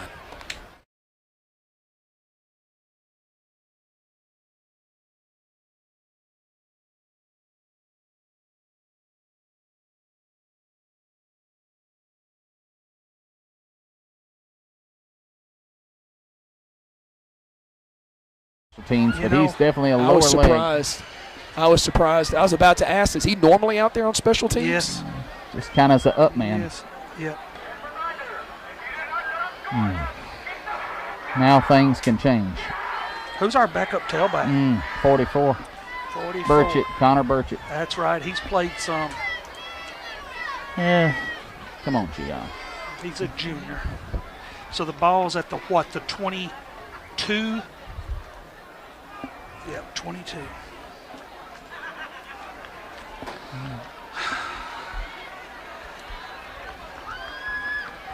Get him in the tent. Come on, Woodard. Well, back here at Danny Watkins Stadium, the good news is that Gianna Zita is being helped off the field more or less under his own power, but it was Gianna Zita, the starting running back for Lebanon, injured on that kickoff, and he's going over to the tent right now, and so we're going to go to the backup running back, which will be Burchett, Connor Burchett, the junior, and before Lebanon can snap the ball, another penalty on the Blue Devils will back it up and it'll be 1st and 15 now. We've still got 12 minutes on the clock. Not a second has gone off the clock here in the third quarter, and everything has changed. Lebanon's going to go 3 receivers on the left side. Ball spotted on the right hash. Harrison there alone in the backfield by himself. He'll keep it himself. He's going to take it up the right. Going to get a few yards and out of bounds. Maybe back to the original line of scrimmage. Yeah, I got the penalty yards there back, so I'm bringing up a 2nd and 10. So an opportunity here for Burchett, as we do believe he'll be in there at running back. Connor Burchett. I will keep an eye on Azita as he is in our tent. So Lebanon 2 receivers on the left side. Brecken Rogers in there at halfback. In the pistol formation. In the backfield, I believe. Stafford. That's Stafford in the backfield. So maybe Stafford taking over the running back position. Rogers will go over to the right side in motion. High snap. They'll hand it to Stafford. He's going to go right up the middle, and he's going to get a gain. Nice push there as he looked like maybe just a 2 or 3 yard gain, but he falls forward for a few more, and that'll give it a manageable 3rd down. Stafford just leading, just following behind the block of Abram Thompson and Aaron Davis on that right side, doing a good job of making a 3rd and 4. In comes Busby and Gardner to take out and spell Rogers and Thompson. And now Busby, he will actually stay in. Someone's got to come out here, I believe. We have too many coming in and coming off. I bet we use another timeout. Let's see. No. Stafford makes it off in time. So 2 receivers on the left side, 2 on the right side. We've got 3rd and 4, opening drive of the second half. Offsides. Guys, we are struggling. And that is going to be another penalty on the Blue Devils. That's going to back to the original line of scrimmage we got just a moment ago with Stafford, and we're going to go right back where we were, but this time it's 3rd down instead of 2nd down.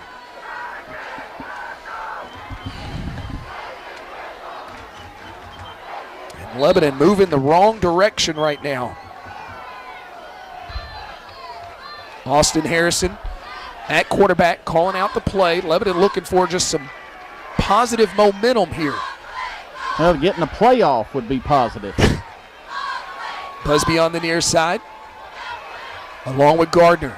Got a 3-step drop. Harrison takes a step forward in the pocket. He's got some space. He's going to throw it out of bounds here, and that might be, you believe, a face mask. That their upfield rusher ran past Harrison, and it was when he ran past him, he reached out. He didn't grab it, but he brushed it and turned his head. The official caught it. Should be a 1st down for our Blue Devils. Well, and right now for a struggling offense, that can be absolutely a godsend. Let's see if he can give a signal this time. He's just going to discuss it for a minute. Guys, the white hat looks tired tonight. Looks like he don't have a whole lot of energy. Looks like he's tired when he got here. Beautiful night for high school football, ladies and gentlemen. There's another great crowd on hand here at Danny Watkins Stadium. Hopefully the Blue Devils can give them something to cheer about here in the 3rd quarter. After an opening play that went 71 yards by Gianna Zita to score, Lebanon has not found the end zone since. Intentional grounding. Are they going to say offsetting? Offsetting. Intentional grounding and face mask. He was so outside of the pocket and threw it out of bounds. Again, bailed him out. I'm going to have to go back to my meditation class. I took all week for this game, and here we go, guys, and I apologize ahead of time. 3rd and 9. Harrison into the shotgun, empty backfield. 2 receivers on the near side. 2 up top, so split receivers. Ball is snapped. He's going to roll over to the left. He's going to go to Gardner. He catches it, and it's close, but not a 1st down. He's going to be a few yards shy, and we've got a Harrison down, and his helmet was ripped off in the backfield. And they've got another flag down there. Let's see if we can get another offsetting on this one. And Harrison's slow to get back up. And with his helmet coming off on that, he's now going to take a Not take if a it's seat. a penalty. Not if it's a penalty, so he can stay in. If it's a penalty and they took it off, he can stay on. So we are, just less than a minute. Harrison's down. Yeah, he's sitting. He's on his rear end right now as he got up for a moment and then decided to sit back down. And Gianna Zita still in that Vanderbilt Health Sports Medicine tent on the sideline. And you can firmly say that The Blue Devils are facing adversity tonight. Hell, every bit of it. Every bit of it. Do want to let you know your third quarter is sponsored by the Lebanon Police Department. The Lebanon Police Department and Chief Mike Justice, the men and women in blue, are proud to back the Big Blue. And I think Harrison's going to get to his feet right here. He's already got his helmet back on. I think he's going to be fine. Might have got the wind knocked out of him. He does not have to come out, though. I believe that's right. That's what Joe said as well. Well, now for an injury, he could if they count this timeout. Let's see if they count that as play. As they were warming up Carter McPete, who is our backup here on the sideline. Let's see how they treat this. As that was a personal foul, we'll bring up, even that we came up short on the pass. So how will that work, Donald? We get credit for the pass and then tack on the penalty after that? I gave Gardner 7 yards on the pass. They added 15 after the pass. Okay, thank you, sir. So it's a penalty, first down by penalty. So it'll be 1st and 10 now for the Blue Devils. Ball spotted at the 45-yard line. So another gain on a penalty and a nice play before the penalty. Ball spotted on the left hash. So McPete will have to take this snap, John. So McPeak into the ball game. The backup quarterback, the junior. He'll be in the pistol formation. 2 receivers on the near side, nobody on the right. They're going to hand it off and go right up the middle, get about 3 or 4 yards on the game as Jadon Stafford. You will see Harrison run right back in there and take McPete's job. So good job by McPeak there as Lebanon gets positive yardage on first down near midfield, right at the 48-yard line. 9:30 and counting. Lebanon leads 7-3 in the third. Got Gardner up top along with Searcy on the right side. Nobody on the near side. Brecken Rogers in there at halfback and Abram Thompson in there at tight end. Pistol formation with Stafford in the backfield. Rogers will move over to the left side now. High snap again. They're going to hand it off, and Stafford is going to almost break a tackle, but he gets brought down a gain of a few. It'll be 3rd and short coming up. So again, a couple of high snaps again tonight. Did not see that last week. Didn't have time to see it. Had a few of them in the Siegel game, but we've got to get those down 3rd and 4. Searcy and Gardner, split receivers up top. Nobody on the left side. 3rd and 4. Rogers in there at the halfback position. Stafford will stay in at running back. Harrison now up to his center, calls out the play. 10 on the play clock. Harrison, Rogers will go in motion. 5 on the clock. Gets the ball off. Harrison's going to keep it himself. He's going to go over to the left. He's going to be close to a first down. I think he got it. And boy, this is nothing coming easy right now for the Blue Devils at all, but they do move the chains. And Lebanon, a little bit of continuity here. Student body left there as Harrison just took it on a keeper left. Followed Rogers and Jadon Stafford just over the left side.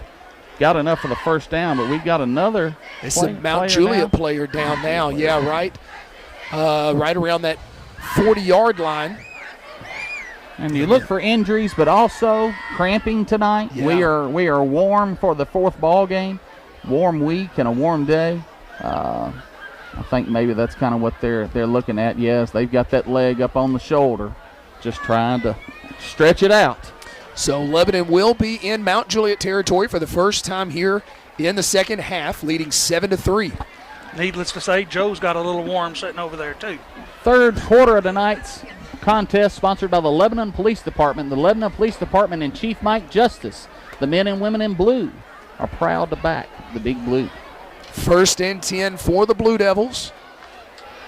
Ball spotted about the 44-yard line on the left hash as the cheerleaders will throw out there. First down, John, right here we're going to start with. Need another one. They'll go 2 receivers up top to the right. Stafford will remain in that backfield. Brecken Rogers over there at the H-back position, and that's going to be offside by T.J. Searcy. I don't understand, fellas. We're looking down the line at the ball. You can hear it all the way out there at wideout. And there's again our whatever pre-snap penalty is exactly what we've got to fix. And that's going to get Searcy out of the ball game. Gavin Gregory will come in now. Attaboy, John. Thank you. Thank you. Guys, it ain't like we should not know the snap count. Well, right. And then like I said, we're looking at the count out there, and you don't move when the ball moves. Gregory's going to go on the near side on the left. Just having trouble getting lined up tonight. I don't know. Anderson Pierce on the right side. Stafford will remain in there in the backfield in that running back position in a pistol formation, and another flag comes out. Well, I'm starting to feel like Don Henley with dirty laundry all over the field. Well, that's a good one, John. If you are Mount Juliet, you are applauding this. It doesn't matter how ugly it is, even that's against Mount Juliet. And it is. Let's muddy up this game, but again, we're right back where we started 2 plays ago. So it will still be 1st and 10, correct? Yes. 1st and 10. And the ball spotted on the 44-yard line in Mount Juliet territory. Gregory up top on the right side. Or excuse me, he was on the left side. They're going to go to him on the sideline, but they're going to say he got it. I think so. Oh, what a catch. Yeah, they give it to him. Gavin Gregory tiptoeing that left sideline, and is that a first down as well? It's going to be close if not. They move the chains. That's another Wilson Bank and Trust first down. And Lebanon, although sloppy, putting together a pretty good opening drive here to start the second half. Play action out route. Gregory doing a good job of catching and dragging his feet. 2 receivers on another high snap. This one gets past him. Stafford wisely picks it up and just falls on it. And they've been flirting with disaster. And that time it will be a big loss for the Blue Devils, but could have been a lot worse if not for the heady play by Stafford. A lot of players right there would try to pick it up and do something with it. He wisely just falls on it and secures the ball. Just like a penalty, though.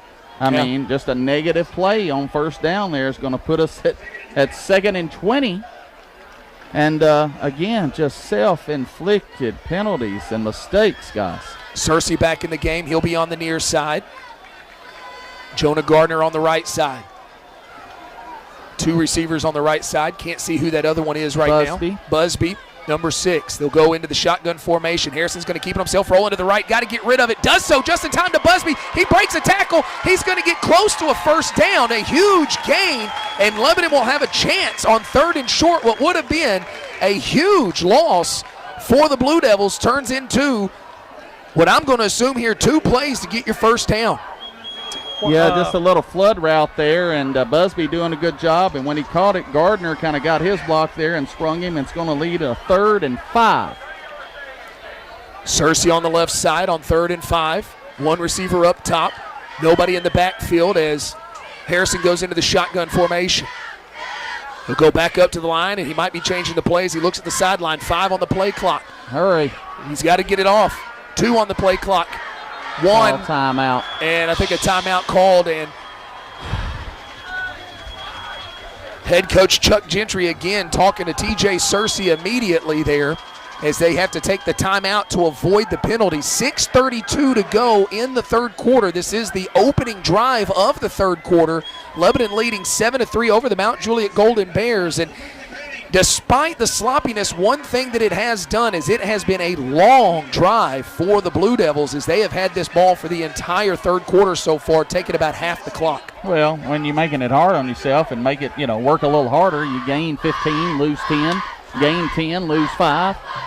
Those don't add up that way, but it's definitely caused a little tough going for our Blue Devil offense. We went fast there as we got into that 3rd and short. We ran off a lot of guys and ran some on, and we were on the line of scrimmage with plenty of time. We just couldn't settle on the play or actually how we were going to line up our formation, and had to burn a timeout there. So we're going to bring a little bigger package. Yeah, Jadon Stafford in there. Jadon Stafford, Jawan Stafford, Abram Thompson. Plenty of meat in there for this package. So Lebanon going big right now, 3rd and 4 in Mount Juliet territory, leading 7-3 midway through the 3rd quarter. Nobody on the right side. They're going to hand it off to Stafford. He's going to face mask. Yeah, and there's the flag. They got it. Whew. Guys, they've bailed us out a time or 2 as well on face mask calls and penalties in this drive. Well, the scoring wrap-up might not take too long, Donald, but going over all the penalties, you're going to need. Well, as Joe was talking a while ago just then, as of that play, we have had 12. That's our 12th play. This is our 13th, and we've had 4 penalties. Just on this drive. Just this drive. Does give Lebanon a Wilson Bank and Trust first down. Or no, will not give them a first down. Sure it will. Yeah. Yeah. So Lebanon will pick up a Wilson Bank and Trust first down, 6:27 to go in the third as they'll move the chains now, and they're going to walk it, and we'll see where the ball gets spotted. It's going to be close to the 10-yard line. They're going to put it about the 12? Joe, you got your eyes on it? It's going to be right about the 14, actually, guys. On the 14, 2 receivers on the left, nobody up top.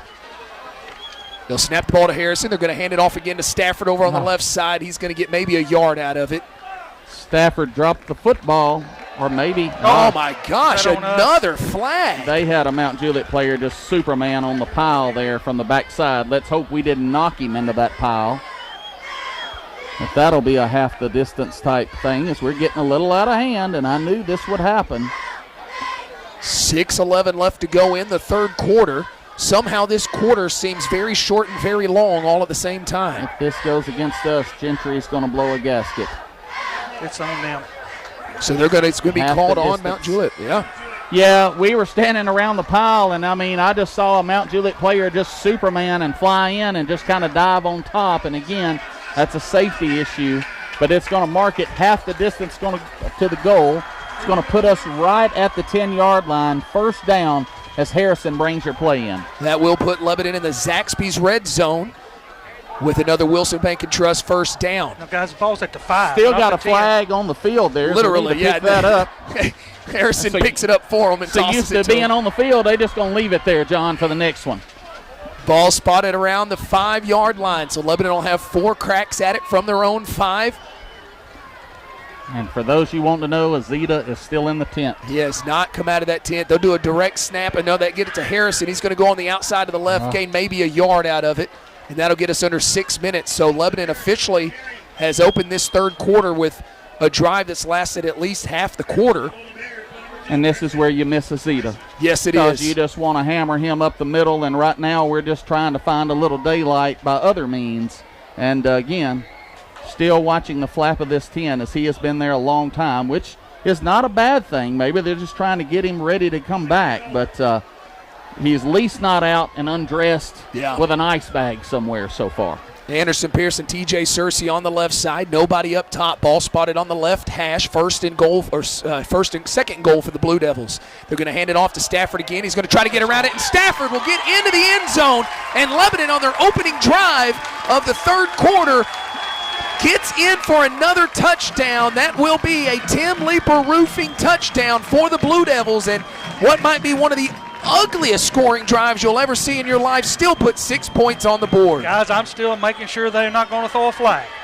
Well, and we don't worry about fashion points, guys, as it just shows on the scoreboard, but that is a big touchdown for Lebanon. But we have something, Donald. Yeah, I know. They're should be after the play. After the play, personal foul. Oh, it's on them. Mount Juliet? No, it's on us. He pointed the wrong way. Touchdown is good. So let's see if they're going to enforce this on the extra point, or they can elect to force it on the kickoff. And it looks like they're going to elect to force it on the kickoff right now. Very interesting. Very similar situation in the game last year, and Mount Juliet opted to make it a longer extra point. This year they go the other way to put it on the kickoff. Gardner to hold. Eli Jimenez on to attempt. He was good for his first PAT, trying to make it 2 of 2. Snap, hold, kick. And that kick looks good. 5:17 to go on the third. It wasn't a thing of beauty, but it's still effective. Your Blue Devils 14, the Bears 3. We'll be back after this 30-second timeout.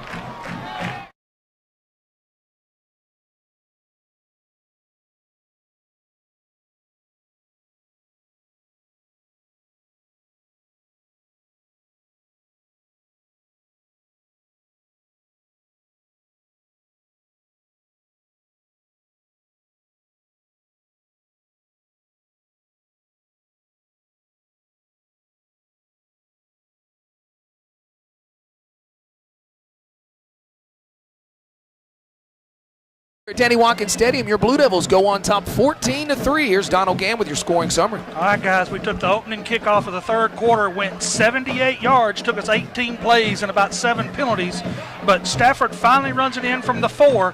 Jimenez with the PAT is good, so with 5:17 in the third, it is now Lebanon 14, Mount Juliet 3.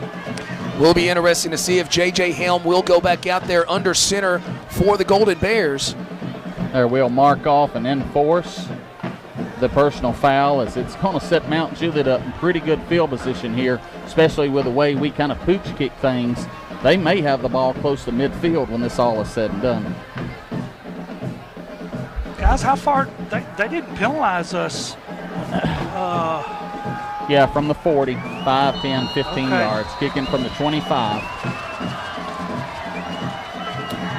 And kick is on, very low, wobbly kick. It's going to be caught by one of the guys close to midfield. He's going to get a good return. Lebanon tackles him, but it's at the 40-yard line in Lebanon territory. So Mount Juliet will have some of their best field position to start a drive here in the game. And a big opportunity here for the Golden Bears, and we'll see if they bring J.J. Helm back out there.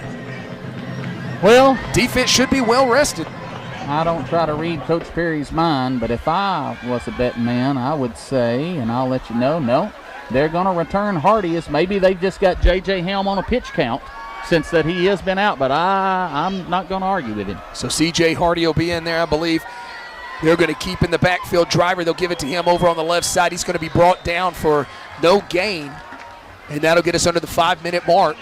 Remember, this Mount Juliet offense has yet to put a touchdown on the board this season. Just their little inside handoff there. Jackson Harris doing a good job of reading his keys, standing right there as he brought the ball right back across to him. Going to bring up 2nd and 10. 4:43 left to go. They'll get on the ball quickly. Hardy under center, one receiver up top. 2 H-backs in there. They're going to hand it off again, and right up the middle. A great open field tackle there by Manier, as that was possibly going to go the distance, and it's going to be stopped short of the first down. Who was that on that carry? Steele, number 8. Steele, number 8, the freshman. But a good tackle by Amari Manier to keep that from going first down or more. That'll bring up 3rd and 2. They'll be in 4-down territory here. Golden Bears back on the ball. They're going big package again. One receiver over to the left. They'll send a man in motion. They're going to hand it off to Steele again. He's going to go to the left side, and he's going to get lost yardage. Yeah. Just couldn't get started, having to kind of juke a few tackles in the background. But I think this is a big offensive series, and I think this is a big 4th down for Mount Juliet. They have struggled all year offensively, and they've shown a little life. I think they don't want to give the ball back to Lebanon here. I think they definitely want to keep the ball and try to put some points on the board. Even if it's 3, you still make it a 1-score game. So big down here early in this second half for both teams. Ball spotted on the 35-yard line. They've got to get about 5 for the first down. One receiver over to the left. They're going to hand it. No, they're going to keep it. Fake that pass. Hardy is batted down. Yes. Lebanon got to him. And Lebanon will take over on downs, and that's exactly what you wanted if you're the Blue Devils, as you force a quick 4 and out, and Lebanon will take over right there on the 35-yard line. Well, we took away his first option. He did a little fake handoff, little RPO there, tried to throw it over the middle. We jumped that route. He's tried to scramble to his left and find an outlet that way. We rushed some people off of the edge. Deontay Wilson jumping up and getting a hand on the ball. Going to first force a turnover on downs. Let's see if Lebanon can do something with it. Guys, right now, that could very well be the play of the game. Pierce Anderson on the near side, wide out, nobody up top. Stafford, they'll send now him in motion, and that's going to be a penalty on the Blue Devils as they sent Pierce Anderson into motion. There is something with our snap or our snap count. It is not fluid tonight. It's not coming out of our center's hand, and then it seems like somebody different jumps every time. Is there a chance that Lebanon has changed up their snap count specifically for this game? No, you don't want to do that because you do get out of rhythm. But Mount Juliet may be doing something to affect us that way, and that's happened before. But I think Seti, with those high snaps, has kind of gotten things in his mind. Anderson and Pierce on the near side in a tight formation. Stafford will remain in the backfield. Nobody up top. They'll hand it off to Stafford right up the middle. He'll power his way in for a few yards. but still going to be short of even that original line of scrimmage. That'll bring up 2nd and long. Right about 3 minutes to go in the third. Your Blue Devils leading 14-3. And if you're Lebanon, you just want to eat some clock here, positive plays. Don't give Mount Juliet any ray of hope. Even if we run a few downs here and punt it, it's not a bad thing. Ball spotted on the 32 right in the middle of the field. Got a receiver on either side. They'll snap the ball. Harrison's going to keep it. 2-step drop. He's flushed out of the pocket, going his right. Got a man on him. Gets the pass off, and that's going to be incomplete as he had Gavin Gregory. He was there all alone. Would have been a first down plus about 10. But the pass is off target, and that'll bring out the punt team for the Blue Devils. Is that third down? No, this is third. Okay, good.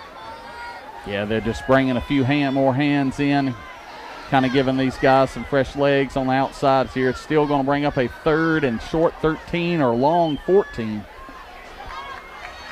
Anderson and Gardner on the left side. We've got Searcy up top, along with Busby.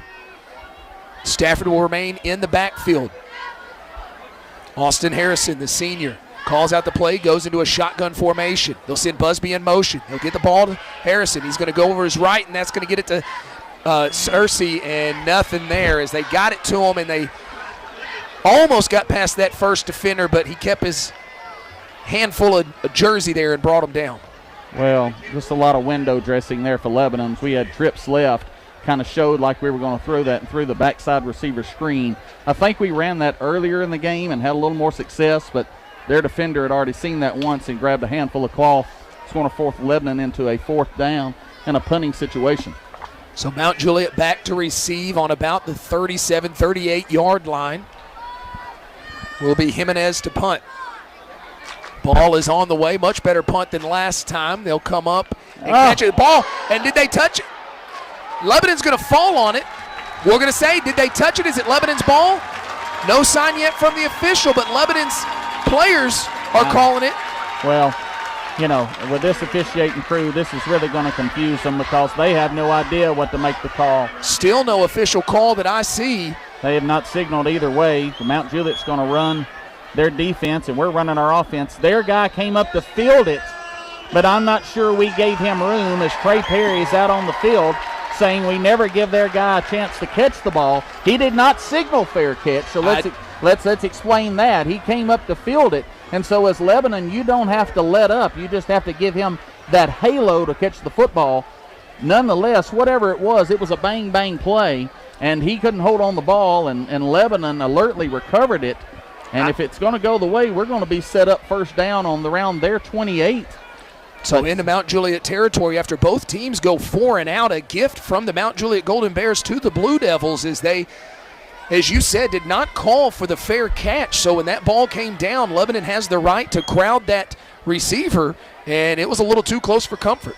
I don't think he ever caught the ball. I think it just grazed him on the way down. Yeah, and I'm a Blue Devil. Golly, I'm a diehard Blue Devil, but I'd be furious right now. Well, Trey needs some of my meditation classes about now. But he they're not working so well for you, so I don't know. No, yeah, you're right. He stuck his hand out to catch the ball, and when he did, the mass of Lebanon just kind of hit him at the same time. It was almost simultaneous. Yeah. So I don't know how you rule that, and again, in high school, we can't go to the replay. And so they're going to go with Lebanon football, and again, I have been on the other side of this thing. They can cry me a river, guys, as far as I know. I have been on the downside of bad calls against this team, and we'll take it. Boy, what an opportunity here for the Blue Devils. 1:48 left to go in the third quarter. They're leading 14-3. They will have it 1st and 10 right on the 30-yard line in Mount Juliet territory. Maybe a chance to put it away here. Absolutely. Got receiver on either side. Still Harrison in the game. He'll take a 2-step drop. He's going to try to air it out. Is that Busby down there? And that's, look like close. There might be saying an uncatchable pass, so that might be the reason for no penalty there as Busby was down the right sideline. Yeah, Mount Juliet did a pretty good job of having a guy over the top. He just kind of cut his route off for him. I don't think he impeded him in any way, but he just did a good job on the defense. So they're going to bring Searcy in and take Gregory. Thompson's going to come in as a tight end now. as we're going to go on the tight end sniffer package. Do see Gianna Zeta now out of the tent, but not in a jersey. And that is not a good sign if you're the Blue Devils. You hope just precautionary for the rest of this game. We'll get more on that later. But he will not be returning, it looks like, to this ball game. So they'll go big package with tight end and a sniffer, and a timeout being called, I think, here by Lebanon to talk it over. 1:42 left to go in the third quarter. 14-3 is your score. Lebanon's starting to find a little continuity. Still been pretty choppy, pretty ugly, but able to open up the third quarter with a long drive, scoring drive, as they now lead 14-3 with 1:42 to go in the third. You know, I'll have to watch the replay when I go home. But I'm trying to figure out maybe what happened to Azita. What I'm afraid may have happened, again, not speculating, is he may have got bent backwards. I think he kind of went down to grab that ball late as it was just kind of died in front of him, and kind of that wave of the kickoff team kind of hit him. And Green Hill had a young man happened in the first game where his knee or an ankle may have got caught under him and been back. Again, he is over here on crutches. But again, that's precautionary. But you hope it's just something like a sprain or a strain, and we're just being cautious. We won't know until they look at him this week with a test. Well, one thing we do know, he is about as tough as they come. So if he is on crutches, I would almost bet it's against his own will. Searcy on the near side, and Anderson will go into motion. They'll hand it to him on a jet sweep. He's going to go over to the left. He's tripped up. A great tackle in there by Rylan Ware, as Pierce Anderson got it on a little bit of a wheel route, but not much of a gain, if any. Brings up 3rd and 10 on the 30. Lebanon will be in a 4-down territory. And as you said earlier, boy, this is where you start really missing Gianna Zeta. Deontay Wilson will spell Jadon Stafford at running back. Deontay Wilson has some experience running the football. Ran it for me over at Walter J. Baird. Did a good job and has run it several times here. But he makes his hay at linebacker, so he's going to enjoy maybe carrying the football and not having to tackle it. 2 receivers on either side. Harrison gets the snap. He's getting flushed out of the pocket. Got to get rid of it. Does so. Gets it right to your man, and he's going to break it, and he might have a first down. He's going to be very close. No, but he's going to make it. We're going to get to thinking about it. Yes, sir. You did a good job of setting up that screen there. Missed a tackle and got a lot of it back. I believe it's going to set us up in about a 4th and 3. 35 seconds and counting in the third quarter. Lebanon leading 14-3. I'll get you a line of scrimmage here, John. Who caught that pass? Deontay Wilson. Deontay Wilson. And he comes out of the game, so great job by him. Gets in there for one play and gets some positive yards. They'll call it 4th and 3, as you said. High snap again. They're going to hand it off to Stafford, and he's going to be brought down behind the line of scrimmage or for a short gain. That's going to be a turnover on downs for the Blue Devils with just 12 seconds remaining in the third quarter. We'll see if there'll be probably one play left to go here in the quarter, as Mount Juliet will take over on their own 22-yard line. And I think there you just saw the inexperience of Jadon Stafford at that position. There was a hole to the right. He kind of didn't see it. He ran into the back of our guard and tackled there. If he bounces a little, and again, Gianna Zeta is going to see that as he's taking the bulk of carries, and you can't blame him for that. But it's going to give Mount Juliet first down. And that might be J.J. Helm back in there now. They'll snap it. He takes about a 2-step drop. He's going to try to air it out right up the middle of the field, and he overthrows his receiver as he was there. That was number 18, Austin Harden.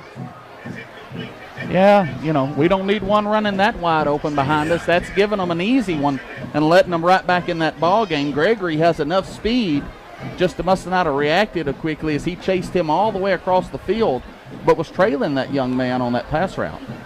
6 seconds to go here in the third quarter. And again, J.J. Helm back out there. And you can tell when he's in there, they're much more willing to throw the ball. And just trying to get to the fourth quarter, John, as makes me nervous as we've gotten to the fourth quarter the past 2 years with the lead. They called a penalty, boys. Well, there's so many of them, Donald, I missed them. They so backed it up. Yeah, that went against Mount Juliet. So ball on the 15 now, 2nd and 15 after a 5-yard penalty.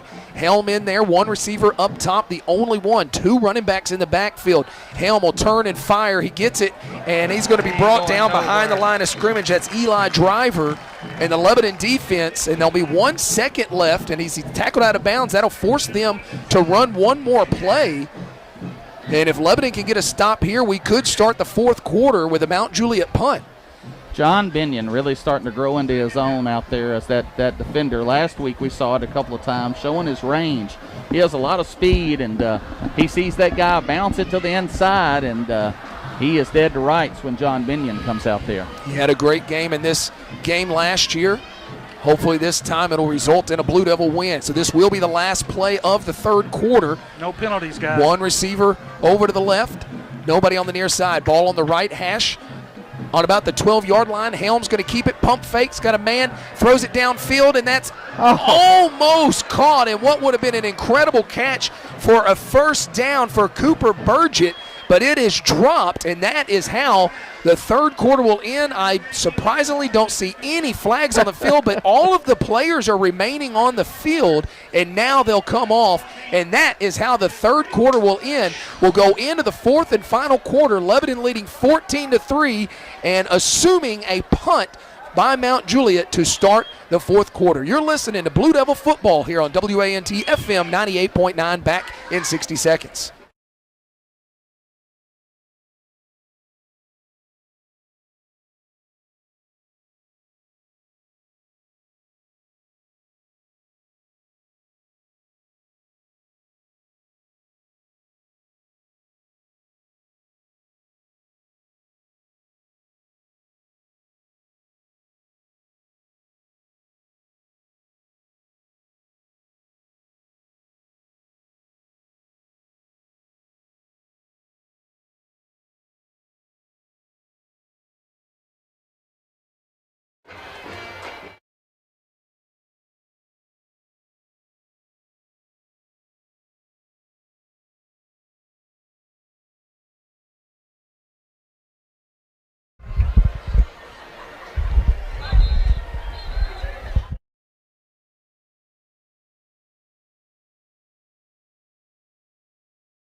Turn around. And welcome back to Danny Watkins Stadium on Clifton Tribble Field as we'll open up the fourth quarter, and they're going to go for it. Mount Juliet is going for it here. No, we've missed a down somewhere. Yeah, they're saying third down. I thought that was fourth down. It doesn't matter as they bring them down in the backfield. That Blue Devil defensive line got incredible push, and they will be forced to punt right here as it'll be 4th and a mile.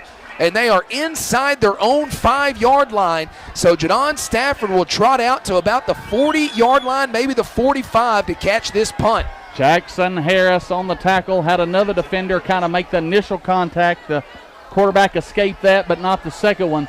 Going to force Mount Juliet to kick off their back line. Yeah, he's got his heels on the back of the end zone near that back pylon as we start the fourth quarter, and we did miss it down. I thought that was on fourth down to start it. Low snap. They're able to get it off, and Stafford's going to field it right at the 40. He's going to be able to get some yards here. Gets it to the 30, inside, and brought down eventually at about the 22-yard line. So Lebanon will start the fourth quarter, their opening drive of the fourth quarter, near the Zaxby's red zone, and just a massive opportunity for the Blue Devils to put this thing away early in the fourth quarter. Well, if I'm going to go to Vegas, I'm going to take that punter. He's got nerves of steel. That ball rolled back there to him, and he's standing on his back line, didn't have the correct depth, as you've got to shorten your depth when you're on your own goal line, and he just calmly kicked it out of there, even that it's on the 22-yard line, a lot better than alternative. But Lebanon set up in business with Jadon Stafford still dotting the tailback position. Well, you just got to take advantage here if you're the Blue Devils. They get it to Harrison. They'll hand it off to Stafford. Now Harrison's going to keep it himself, and he's going to try to get to the outside on the left, and he's brought down close to the line of scrimmage. But that clock will continue to run. 3 timeouts remaining for Mount Juliet. Lebanon with just 1. At least that's what they're showing on the board. I do believe that's correct. We'll have Anderson and Searcy on the near side on the right. Nobody on the left side for the Blue Devils.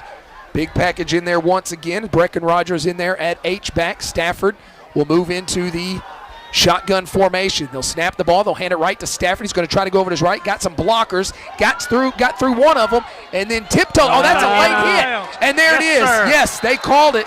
That was on Griffin Wiseman, and I don't know if he did it intentionally, but he 100% did it out of bounds, and that'll give Lebanon another Wilson Bank and Trust first down.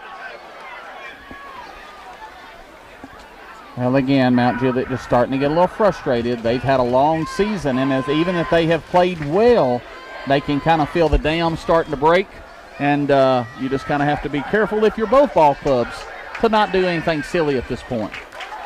And now they'll walk it off, and the chains will officially move, as it'll be about on the 9-yard line. The official has to kind of shoo the Mount Juliet players out of the way. He tried to stop him a little short, John. He said that's far enough. He just pushed that kid out of the way, walked another 3 steps. So that'll make it first and goal on the 9-yard line. Lebanon will have 4 shots out here. They're going to go overload on the right side as it's on the right hash. They're going to hand it off, and that is 21. That's Wilson. That's Wilson. Deontay Wilson. Yeah, Deontay Wilson again in there, and he's going to get positive yards once again for the Blue Devils, a gain of a couple. That guy can run the football. I would put he and Gianna in the backfield at Walter J., and now they were so mature, I would let those guys decide who was going to carry the football.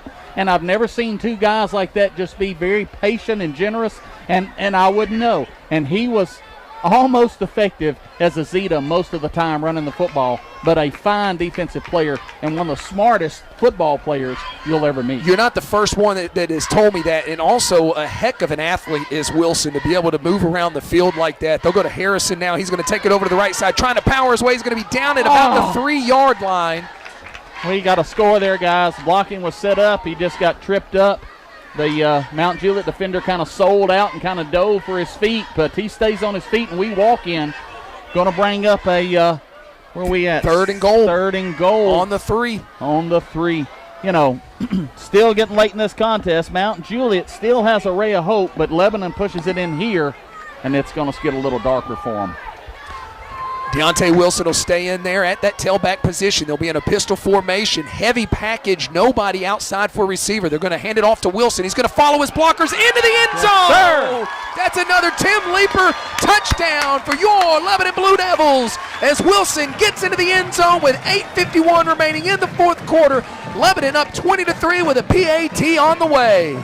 Well, exactly what you're looking for if you're Lebanon. Take advantage of the good field position. Try to put these guys away in this 4th quarter. It's going to make it awful hard on the Golden Bears to come back in this contest. Gardner will handle your spot. Jimenez trying to make it 3 for 3 on his PATs tonight. Lowry snaps a little high. We get a good job of getting down, and Eli Jimenez does a good job of putting it through. We are 3 for 3 on the night. 8:51 to go on the contest. Your Blue Devils 21. The Bears of Mount Juliet 3. More football after this 30-second timeout.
as he maybe got back to the line of scrimmage. That clock will continue to run. Simpkins getting his name in the tackle column tonight.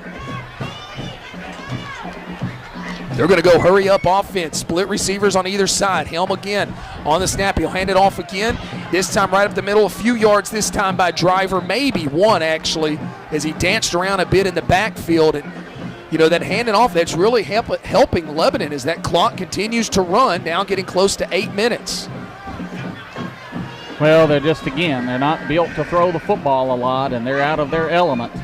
Lebanon just trying to keep everything in front of them. That'll bring it to 3rd and 8. Ball spotted on the 41-yard line.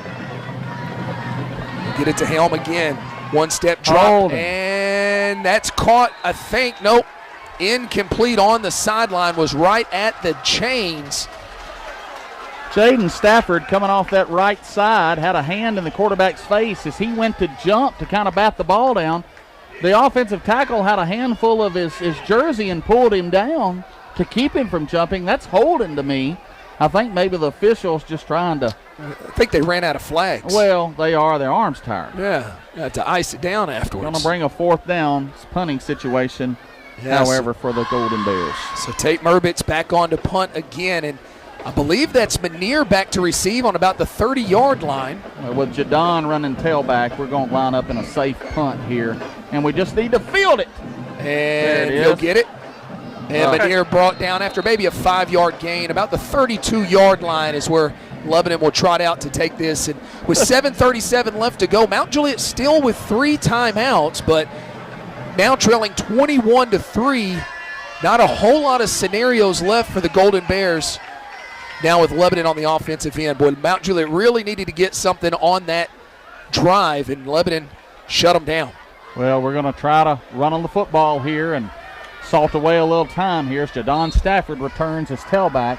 Wilson, I'm sure, will fill in.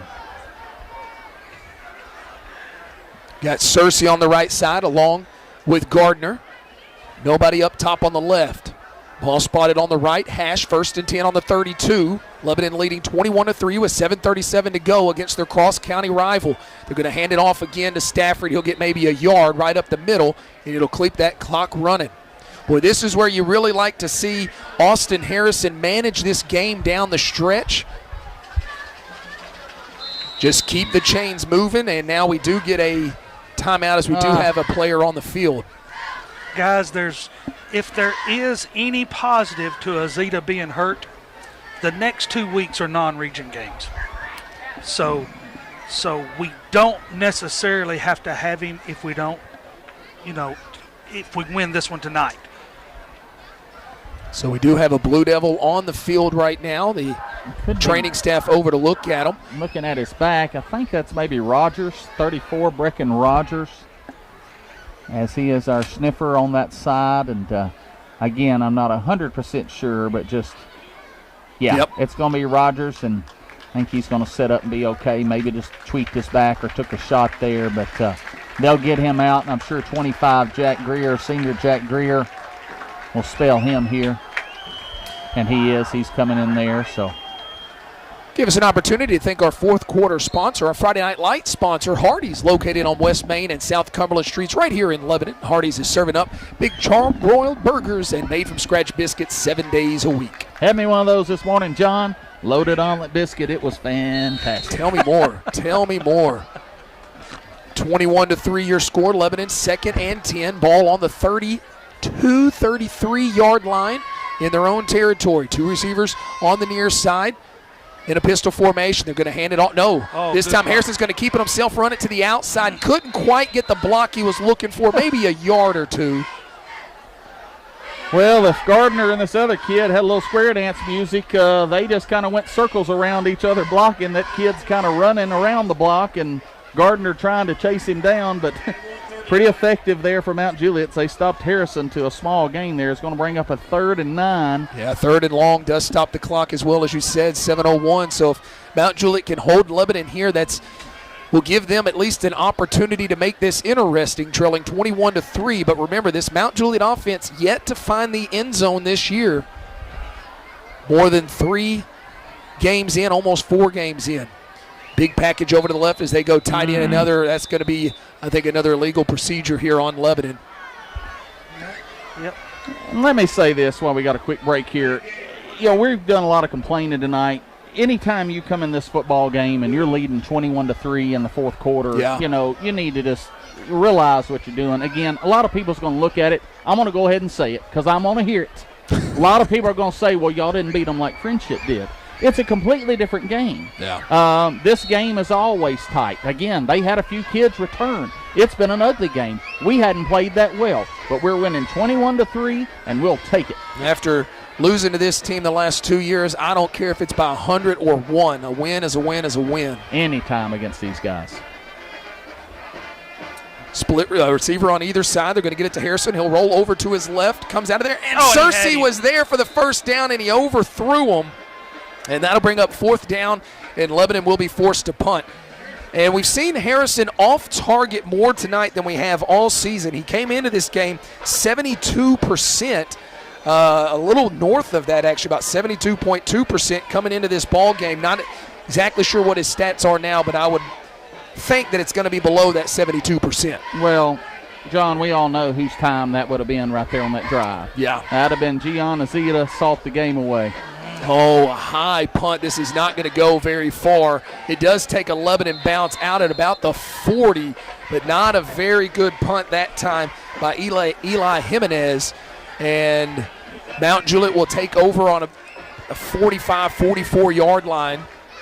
It's okay, 6:53 to play. You don't want to allow a return, and that takes out that return there. And, again, you've said it many a times. They hadn't scored an offensive touchdown this season, and you make these guys drive the football. Look, Coach Perry is bringing in his second team like he did against Friendship. That is the JV Mount Juliet offense.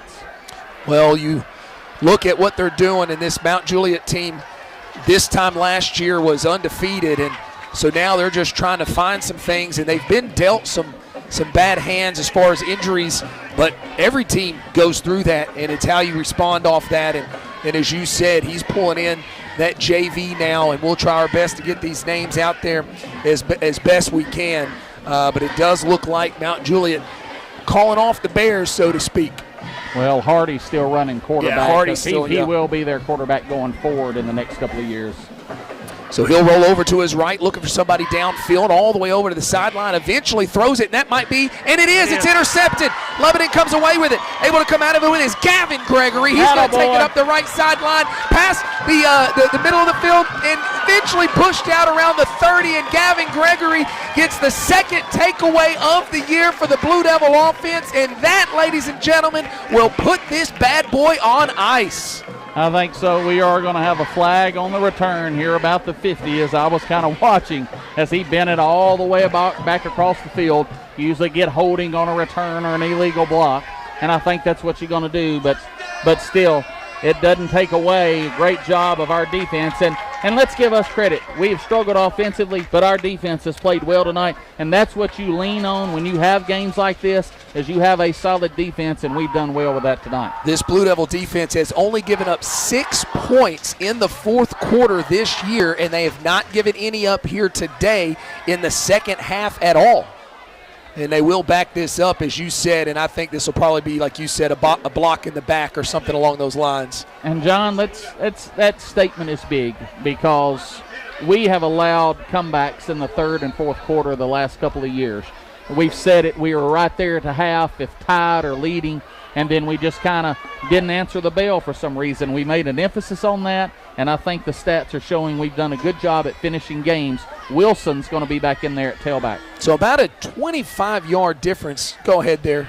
No, I was just going to say, Joe, if you remember, we led the fourth quarter the last 2 years with these guys. Oh, yes, I remember very well. They came back and beat us. Yeah, they put 10 points on the board in the fourth quarter last year as they handed off to Stafford on that wheel route. He'll be pushed out of bounds, about a 3 or 4 yard gain on that one. And, Coach Gentry wants him just to stay in bounds. Yeah, you want to keep that clock moving right now, force Mount Juliet to burn some of those timeouts. 3 or 4 yards, we love it, but stay in bounds. Let's run the clock again and not have to even give the ball back to these guys. Brecken Rogers back out there again. Good to see him. Yes, sir. They'll have Cersei as well as Stafford on the left side. And who do they got in there at running back now? Wilson's back Wilson in there. back in there Yes. again. Not used to seeing him on the offensive side of things. Has played well in the limited minutes he's had. And this time Lebanon will push the Powell forward. Not quite a first down, but as you said, kept it in bounds. And it'll be a 3rd and short here. Yeah, Wilson just really does a good job. Has a little more power than you think he was. And not a big guy, but he's not. But he runs behind his pads. He's got good leg drive, and again, he fights for extra yardage. He's going to come off now. And they're going to bring Jadon in on a 3rd and 1. Gardner also coming in the game. Ball spotted on the 49-yard line on the right hash. Lebanon moving to the right as you listen in, opposite of the big scoreboard. Gardner up top on the left side, and they're just going to have Harrison sneak it across. Oh, he dropped the football. He went on the quarterback sneak, but he left the football laying there, and their nose guard did miss the tackle but recovered the football. It's going to be 1st down, Mount Juliet. Right at midfield, and that will be the first turnover of the season for the Blue Devils. It comes on a quarterback sneak on a 4th and short, about 5 minutes to go in the ball game. So doesn't feel like that's a turnover that will make a big difference in the game. So if you're going to have your first turnover, maybe here's the place to do it, but still felt really good about that stat moving in to week 5. I was thinking the same thing, John. I hate we broke it, but if you're going to break it, I think right here is a lot better spot than when a game's on the line. And get that taste in your mouth as Austin Harrison has been really good with the football. He's made a lot of really good decisions this season as far as getting rid of the football when he needed to, not throwing interceptions. When he does overthrow a receiver, it's usually in an area where it can't be picked off, so just unfortunate there. They'll hand it off this time up the middle once again to Eli Driver. He'll get a few on that pickup, and the clock will now get under 5 minutes.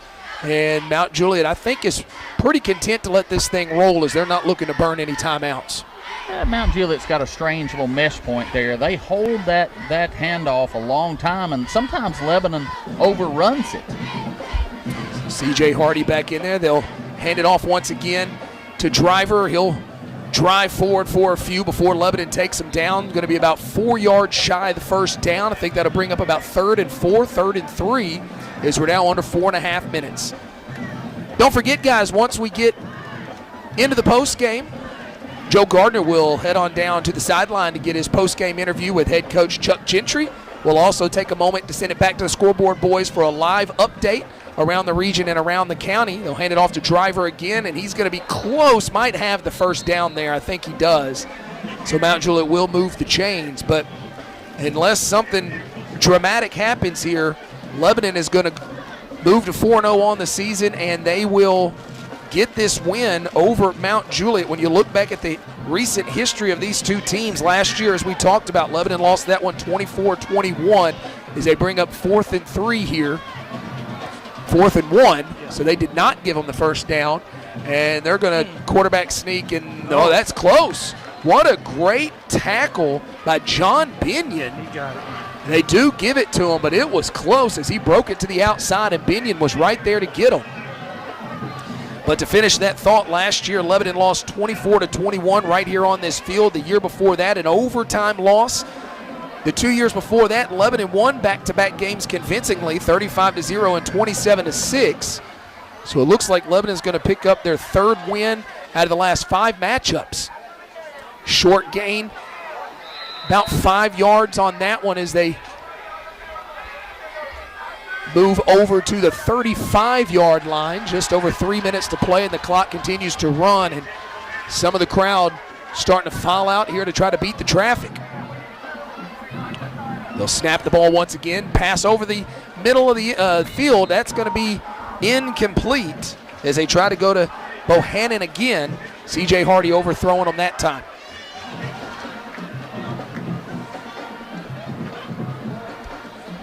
Clock will stop with the incomplete pass, sitting right there on that 35-yard line in Lebanon territory after Lebanon turned the ball over for the first time this season right at midfield on a quarterback sneak. C.J. Hardy, triplets on the left side, 2 up top.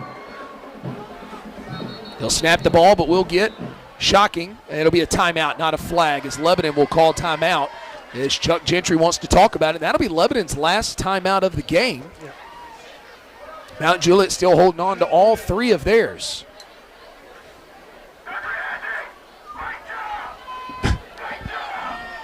You know, our student section filled in great tonight. You know,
It came unplugged. I'll put it back up now.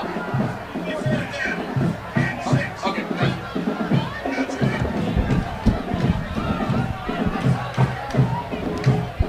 Are we on? Not yet. It's still booting back up. So was that Gregory again, almost another pick? Got his hands on it at least.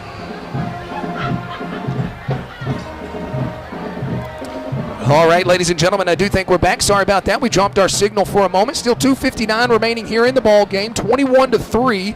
Joe has already made his way down to the sideline, and that's going to be intercepted. Manier picks up the interception at the 10-yard line. He's going down the right side of the field. He's got some blockers. He's going to get past them, and he's eventually going to be brought down at the 30-yard line. The second interception of the game for the Blue Devils, and Amari Manier returns it to the 30-yard line for the Blue Devils, and that will be your icing on the cake. 21-3, Lebanon has the lead over Mount Juliet, and now they will have the ball 1st and 10 on the 30-yard line, maybe the 29-yard line.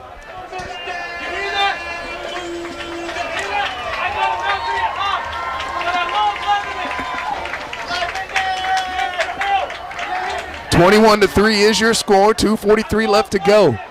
Lebanon going to go a tight formation here. No receivers in the game as they just want to run this one and run the clock out. They'll hand it off to Stafford. He'll get maybe to the line of scrimmage, but that clock will keep on going, and Mount Juliet will be content to let this one run.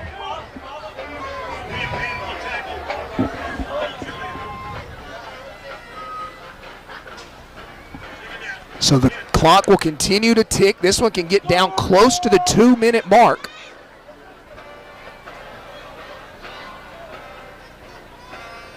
And not the prettiest of games you will ever see, Donald Gann, but I tell you what, a win is a win is a win, and this Lebanon team has held this Mount Juliet team scoreless here in the second half. Yeah, we definitely played better the second half.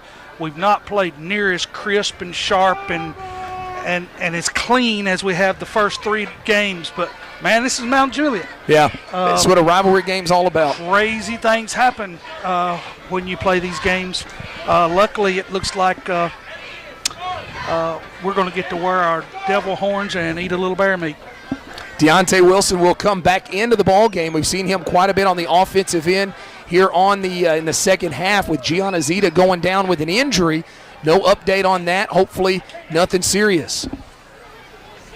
So Wilson in the backfield in a pistol formation, tight formation once again with no receivers as Lebanon just wants to run this out. Close to about 1:15 by the time they snap the ball. Wilson over to the left side, close to a first down, stays on his feet and pushes forward, and I think he's got another Wilson Bank and Trust first down. Yes, sir. And Lebanon will get into the Zaxby's red zone again, and the clock will stop at 1:05 while they move the chains.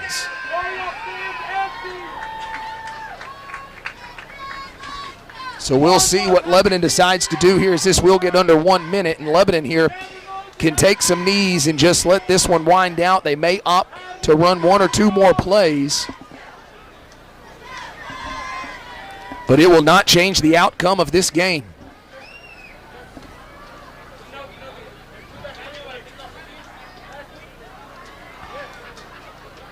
They're just going to go, and they will take the knee here. Ball game. And that will wind it down. Make sure the math is right, and that is the last play. I believe it is.